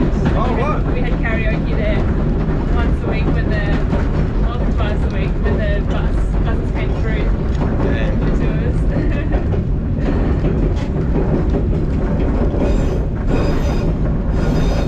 It's funny because all the locals would have like the same song they would sing every time. So, That gets taxing, doesn't it? When I first started doing it in town, sort of about 12 or 13 years ago, there's this one guy at one venue, and George his name was, and he always sang one song, Yeah. and that was all he did for the whole night. yeah. There's another venue I used to go to, there was a competition on, and karaoke competitions bring out the best and worst of humanity. And this guy turns up, we'd never seen him ever singing there at that venue before. But he said, oh, I'm going to wipe the floor with all his, oh, I'm going to cream it, big ego. Oh, he only knew one song. It was that bloody April Sun in Cuba. And he'd just scream it. He'd scream it. And actually that night I did a Billy Joel song. I used to sing a lot of Billy Joel songs once. And I won the heats, and oh my God, he was the worst sport in the world. He was abusing the judges and abusing everybody in it. And he's just, go away, mate. Just, The hostel I was working at was in Ireland, a small town in Ireland. So, every time they used to try and close the pubs, all the locals would just stay and they'd just be singing. But they'd like singing all the Irish ballads and stuff. It was so fun. It was a tiny town, but it had 5 pubs. it sounds very Irish. Yeah. It's funny because they said if you drink at home, you're an alcoholic. So if they go for a space for dinner, and like you often don't really drink, but they just go to the pub and drink. Like it's sort of that's where you go to drink.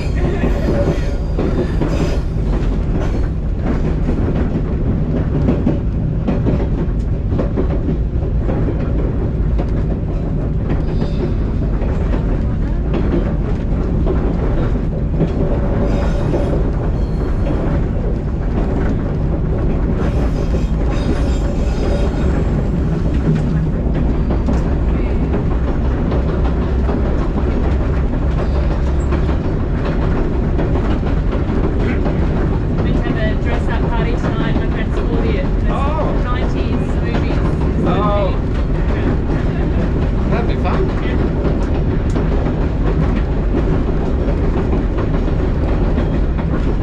got the outfit to go as the crow. Do you remember the crow? Yeah. I'm shocking with movies. I'm very illiterate to films and culture like that. People are better off asking me what movies have I seen and what ones. Oh, have you seen this? No. Have you seen that? No. Oh, what do you do? You're boring. No, this is not a movies guy. Occasionally I'll see something come out that Yeah. I think, yeah, I'm going to watch that. It's rare. I think the last time I did that, there was the last Russian-American nuclear submarine movie. What was it? Hunter Killer. I love any of the Cold War stuff. That really floats my boat. Submarines, Russian-American standoffs, nukes. That's. No, and I didn't even go out to see that. I flew. I was on an international flight, and I got on the flight and put on the entertainment system, going to go to Hong Kong, and I went, oh yes! Like so excited. Oh, I got to watch this now.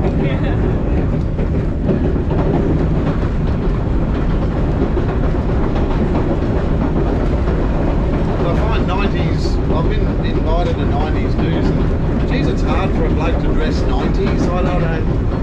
I know. 70s is easy, just do safari suit and knee-high socks, and Yeah. 80s just lots of fluoro. Yeah, 90s was a bit low, wasn't it? Yeah.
actually at the bottom of the hills.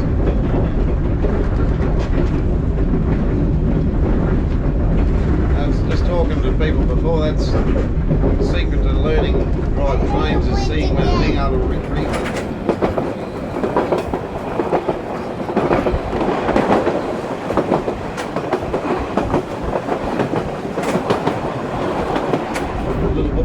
Particularly if you've got like a 600 or 700 metre long freight train or something, you've got to know where they are. Have you driven big trains? Yeah, I've driven freight, I've done bulk minerals, I've done grain trains, I've done passenger trains, suburban electric trains, all different types. I've been used to teach them those ones too. Oh, yeah.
It's always hard, that, isn't it? You know, you think, geez, I'd like to be doing that. Yeah. I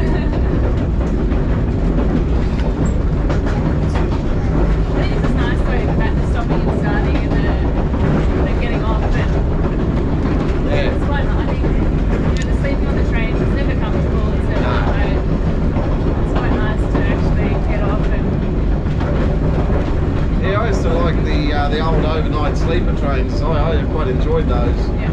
If you had a berth, you know, you had a sleeping berth to yourself, I find it quite soothing. Just, Yeah.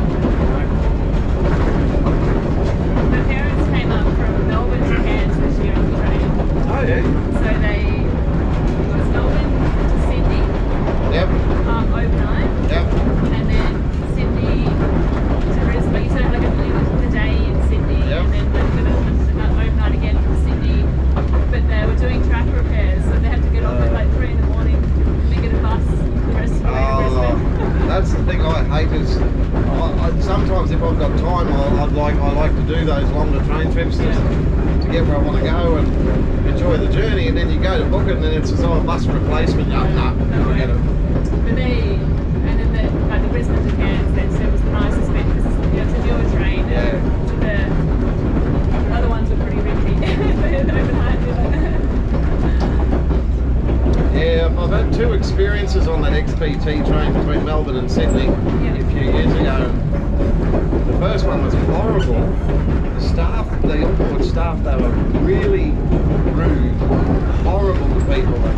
You can tell they're just in the wrong job, this crew. And these women were so nasty. One of the little old ladies, which way's one? And they rolls her eyes and mutters, oh, for F's sake, under her breath. They were all like that. They were really angry and unhappy. And I thought, oh, this is great. Yeah. And then going the other way, completely different crew. Oh, you're another driver. Oh, look, why don't you go and take one of the first class compartments? They're all empty. Okay. They were really lovely. They were happy. So but I found out one was an Albury crew, one was a Sydney crew or something. And obviously not a happy camp at Albury or whatever it was.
just on the right we've got a dry creek bed. That's one of the tributaries that feeds into the Tate River, which is not far away.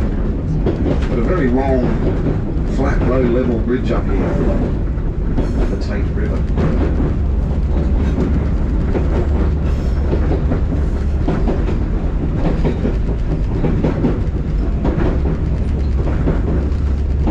Now for years most of us knew this river as the Sandy Tate River, and there is in fact a Sandy Tate, but it feeds into this river, the Tate. But to confuse matters even more, the railway department in their infinite wisdom back in the early days, they too referred to this river as the Sandy Tate in a lot of their literature, working timetables and list of stations books and stuff like that. But it's just a plain old Tate, T-A-T-E, Tate River. Now this bridge has been subject to a few washouts over the years. If you look carefully along the left, you'll see bits of the bent up railway line, and a bit further on here you'll see close to the bridge on the left there's these big chunks of blue metal bricks. They used to be the old columns, the piers on the old bridge.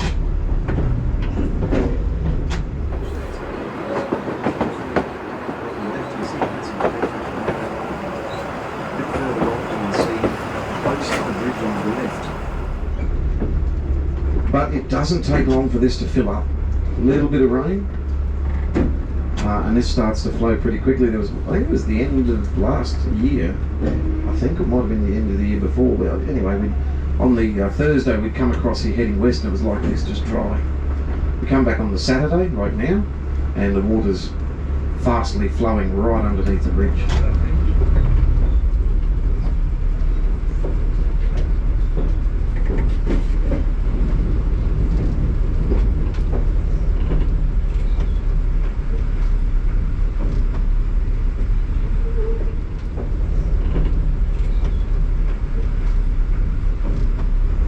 Tate was the botanist on the William Hand expedition in the 1860s, 1870s. It was a party led by William Hand. William Hand was tied up with his brother Frank and also Richard Daintree. They all had a bit of a share in a couple of cattle stations.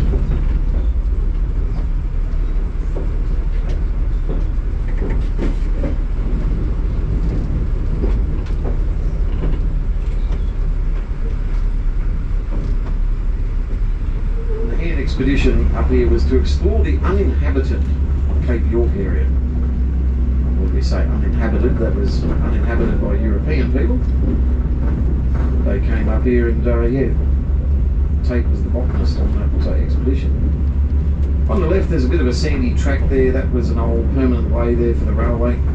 It's another bit where it's been realigned over the years. The area off to our left down there by the river is a very, very popular camping spot around about Easter time each year. The place fills up with tents and caravans.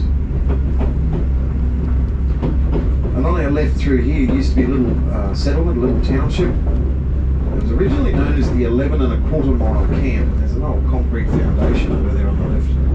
Evidence of that. But there's 11.25 miles from Almaden to here.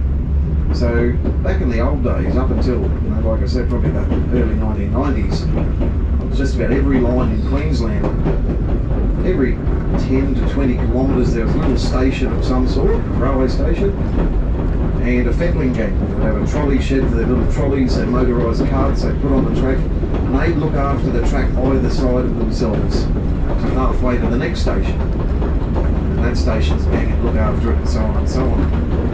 So he said all these little fettler communities, little townships, camps, all along the lines, and that was one of them. The 11.25 mile camp. Later on it was renamed Sandy Tate.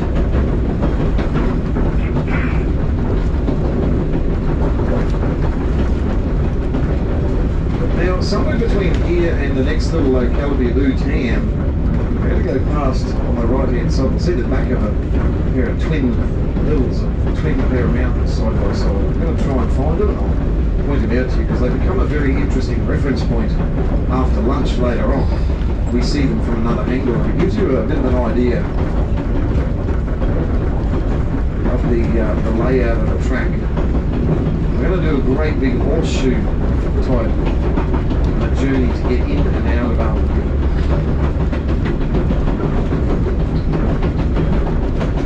How you going, mate? Good, how are you? Good. So you weren't on the train when it hit the cow, were No. you? Not on this one. Was the train damaged, do you know? Okay, I'll have to ask Will. It would have been. Would have been, you think? Yeah. Okay. Would have been panel damage at least. Yeah. I guess the stainless steel's not very thick. Oh, it's reasonably thick. It'll clobber a lot of stuff before it gets too marked, but it all depends on the speed and Sure. the angle.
you book, make sure you let them know and you get a 20% discount.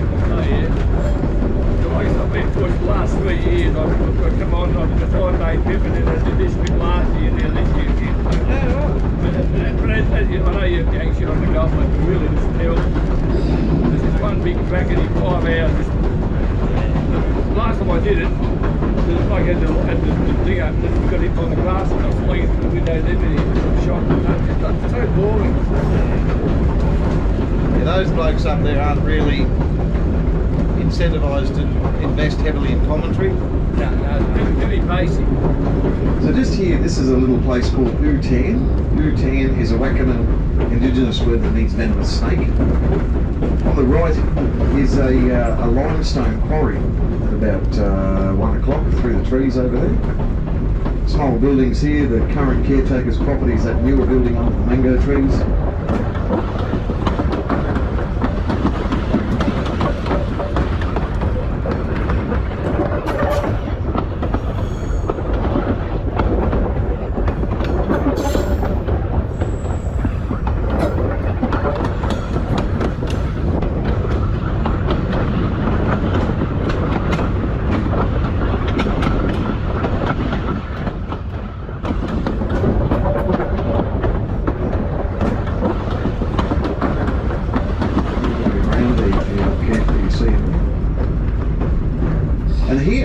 Deviates again. The old main line used to go straight ahead, but we deviate onto what used to be the passing loop because it was more convenient to have a overhead loading gantry on that bit of straight track that used to be on our right. They'd load the limestone in blocks into open wagons.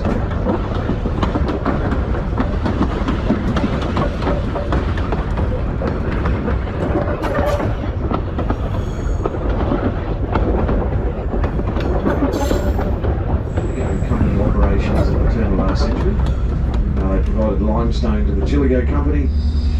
They would use limestone, they'd crush it up and turn it into lime. They'd use that as a flux in the mineral smelting process. The quarry's been open and closed on and off as required ever since, about the last 90 odd years.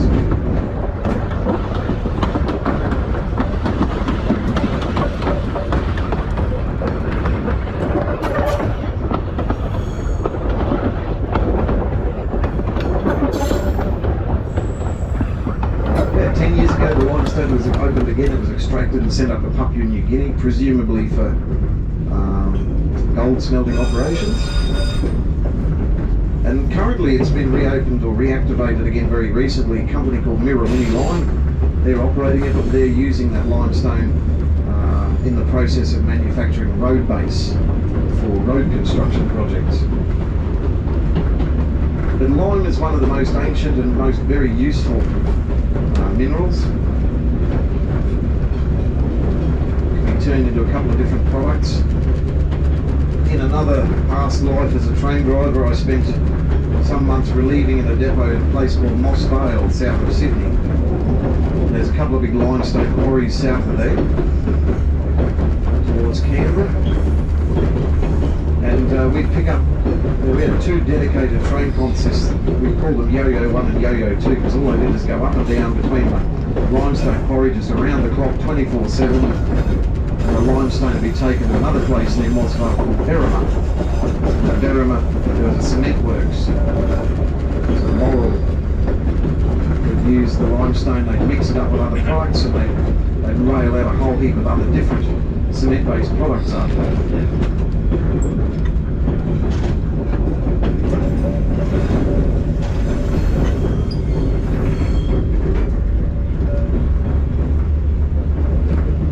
Lime can also be used as a soil sweetener too. If you've got acidic soil, you broadcast a bit of powdered lime around it and dig it in and that sweetens it. It sweetens up the pH level. Things like that.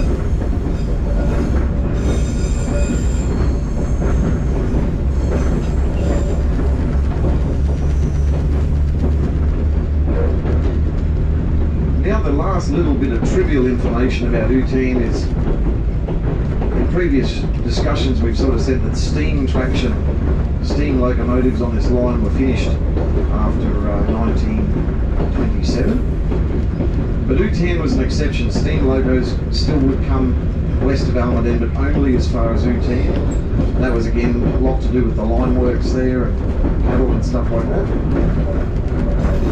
But from 1952 onwards, steam logos returned all the way to Mount Surprise. And after that, where the 4 little diesel mechanical logos would look after things from there. Now, in regards to what happened after that, so steam traction in North Queensland on the railway system, that was all over by 1968. Steam services in Queensland finished completely in November 1969. The last scheduled steam train to run was one from Yarraman in the Brisbane Valley and to Ipswich. But up here we saw the early generations of branch line diesel electric locos, 1170 class, and later on the 1620 class and the 1720 class.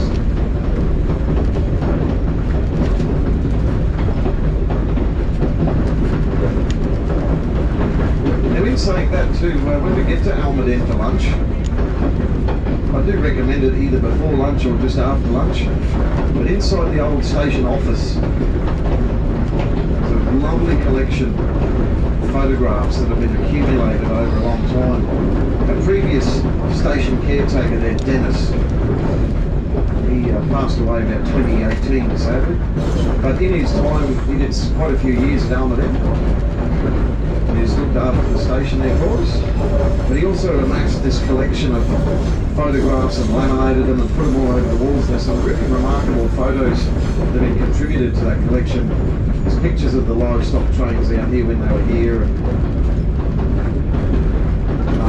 all different vintages of the trains that used to work out on this line. So if you're interested in that sort of stuff, it's sort of like you've read the book being out here, and then you're going to get to see the movie when you can line up the pictures with some of the stuff we've talked about.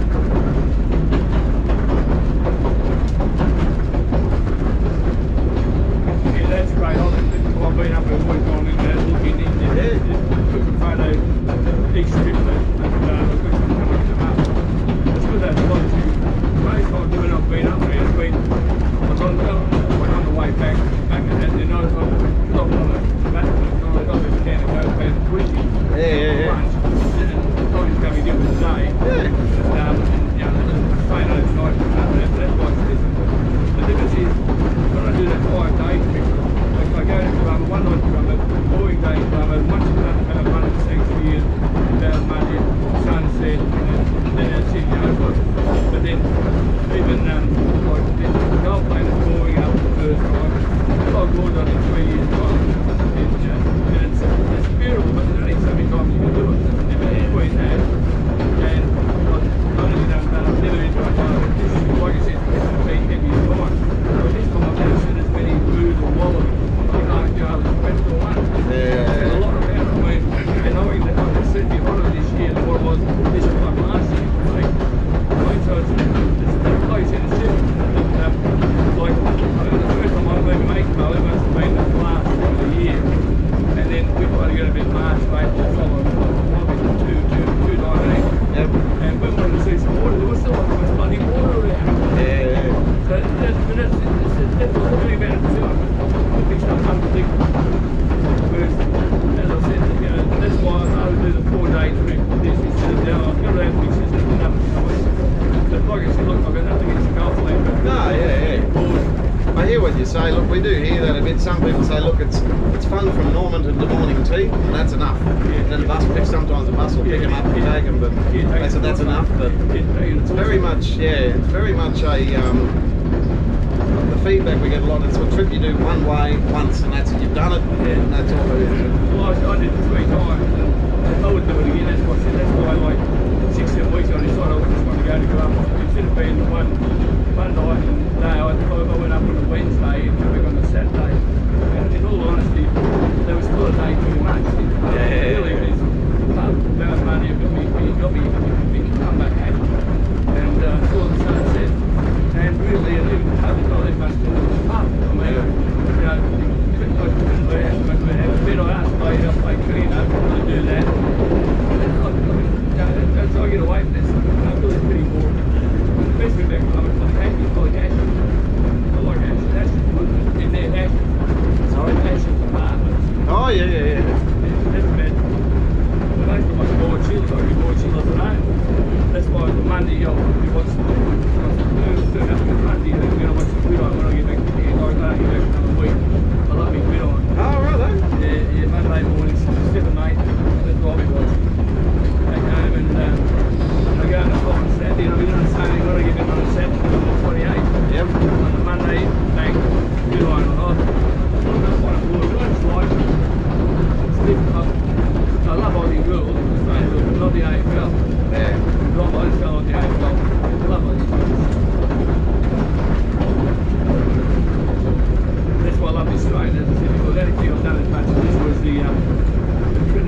trip, Trinity Bay to get up to Cape York. Yeah, I've done that years ago. I did 5 years in a row, and then I wanted to do 70th in 2000, and I got cancelled. So I've still got money down for that, the last 3 or 4 years.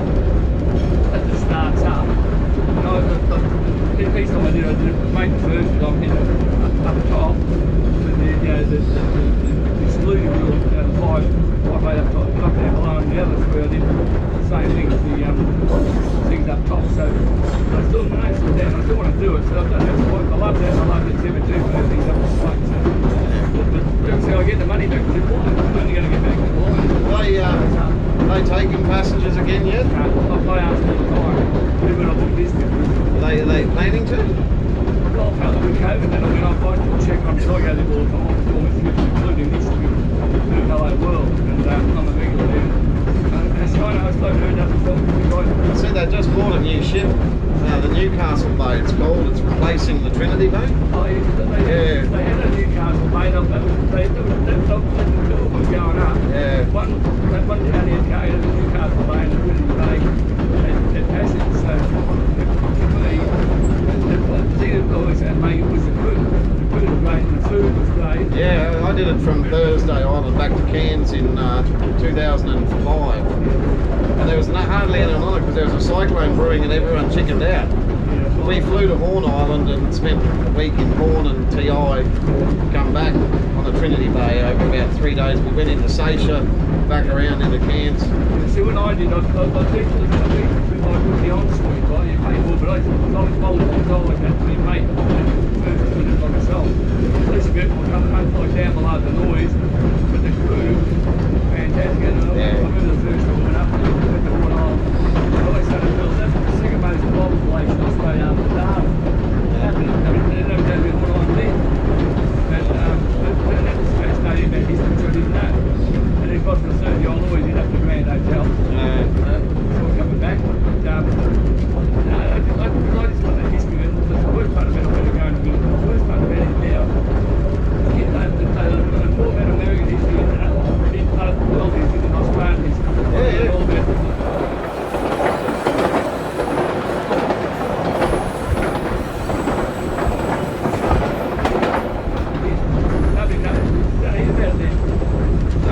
we learned all the same thing too about Leichhardt and bloody Burke and Wills, and you know we used to do that in school too, but they don't have a value on it now. It's just all changed. I mean, I mean, that's what I got, especially when it comes to war. I love history, war and Aussie rules and people there. I just didn't do history. And one thing now, before I go, I've also got a little book called Mail, something, a magazine called Mail, something. I get it from a new day, only $2 off the top. I get the minutes. So a bit of question there might be about, because we're a little bit of the pain. Just like a little, I don't know, 8 or 10 bucks, I get $2 for this to go get it from a magazine. I always sleep through it, one of the reasons, but it's interesting. Things like that. It is, it's lovely, yeah. If you're only using, I'm going to have books or magazines, like I said, the Ivy swag, the Welsh swag in Spain, fascinated over the years. I've done when I passed on my friend, and the daughter was around for 5 years. Just so bad, played my whole day, played the whole week and stuff. She was just getting 25 or 26. Yeah, right. She's really into it, and that's her thing. And a lot of stuff I passed on to my friend, she's 80, and a lot of his stuff, reading about his good guys, and all the best. A lot of good business. Everybody's got his job. That's what we're doing. That's why I'll be back again. Can't wait till we can book in. Yeah. I better go. Thanks for that. All good, mate. No worries, Russ. Thank you.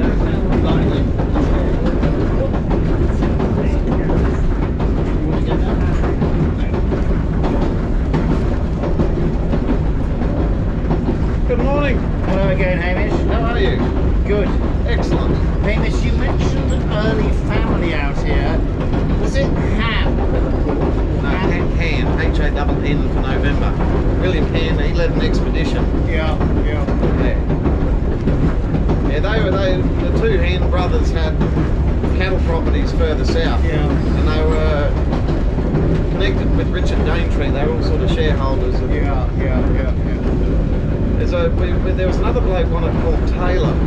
Yeah. And we had one of his descendants on the train very early in 2021, and he had a different set of notes that he gave us about that expedition. It was they were pretty unhappy, pretty into each other. They didn't gel very well, this group. And Well, again, and being away from home, different climate, yeah, you know, food, getting the runs, and all that stuff makes it better, I it guess. sounds to me, the way I read it, was a clash of egos, Yeah. and that happens a lot. Still today, we haven't really evolved too much as a species when it comes to ego. And was it Daintree, the guy who said his ship was wrecked? Yes.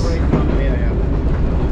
He's a remarkable person. Like, you look at the history on him, you know, it was a double-edged sword. He got, you know, appointed a Queen's agent, which is a very noble, that's a very, you know, honourable thing. But he got this poison chalice in an office that came with it that was previously riddled with corruption and trouble, and he's trying to clean it all up. And Roughly how old was he when he died?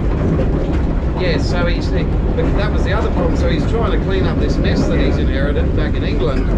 Yeah. But he stayed there long, and he ended up in another winter, and he got tuberculosis the second time. And he never got back here. Yeah. How old roughly was he when he died? Oh, he was not old. He might have been late 40s, early 50s, somewhere in that bracket. There's certain people out here that we study over the years, and you know, when you're looking for material to talk about and research, there's certain characters that stand out to different drivers more than others. You know, like I'm really interested in Archibald Smith's crew and John Robb, who was the construction boss of the Miranda range. That was another tragic tale. That I'll tell that one this afternoon. I'm sort of saving a lot of my talking for that one.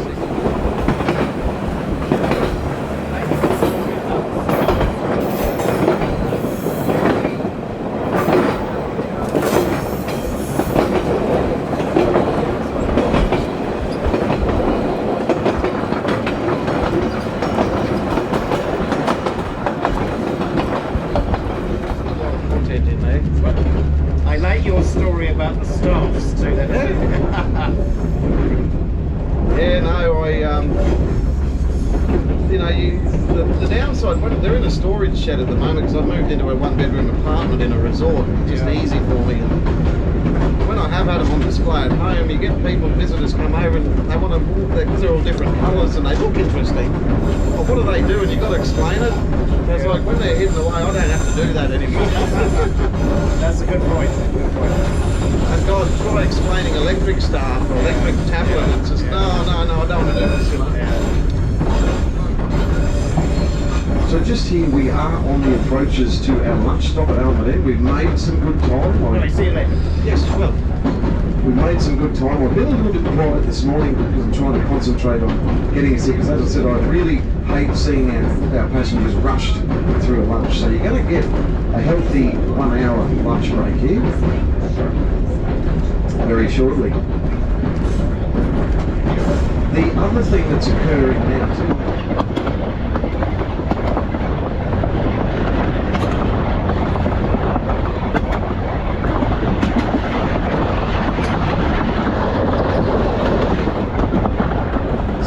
of the light 41-pound rail. Just here at the end of this little short straight, we step up to 60-pound per yard rail from this point onwards. So this is the last moments of a lightweight rail right now. And now we've transitioned onto 60-pound rail. That's going to take us all the way to just this side of Mariba this afternoon, where I start driving again. We step up onto continuously welded 83-pound rail, so we just keep getting better throughout the day. And very shortly, we'll be saying farewell to the Etheridge branch railway. Those number posts, or those kilometre posts we've been seeing on the right. Yesterday morning when we left Forsyth, they started at about 228. Well, just up ahead of us, we get down to number 1. And the kilometres reset again from Almaden back towards Mariba. And that's why we'll be finished with the Etheridge branch line very shortly when we rejoin the Chiligo main line back towards Marine.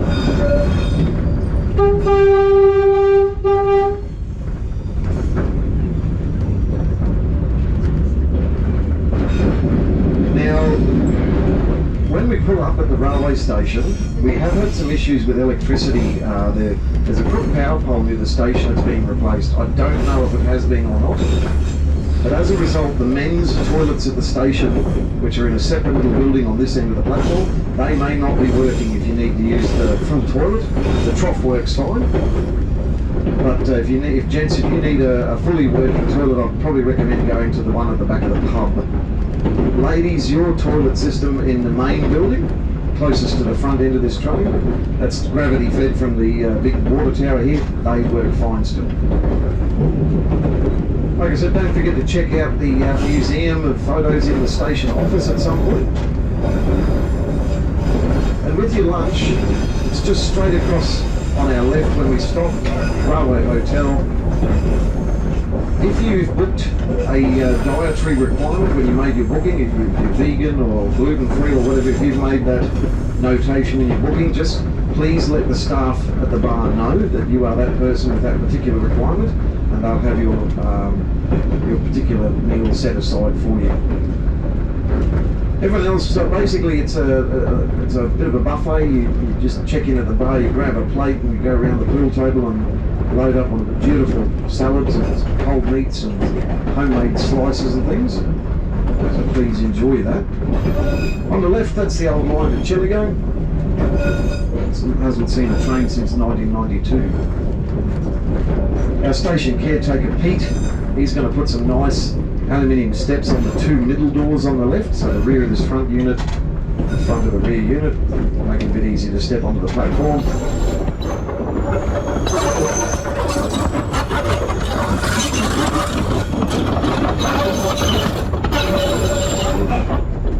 But look, we need to be departing on time at 12 midday, so basically 1 hour from now. Please enjoy your lunch and welcome to Almaden.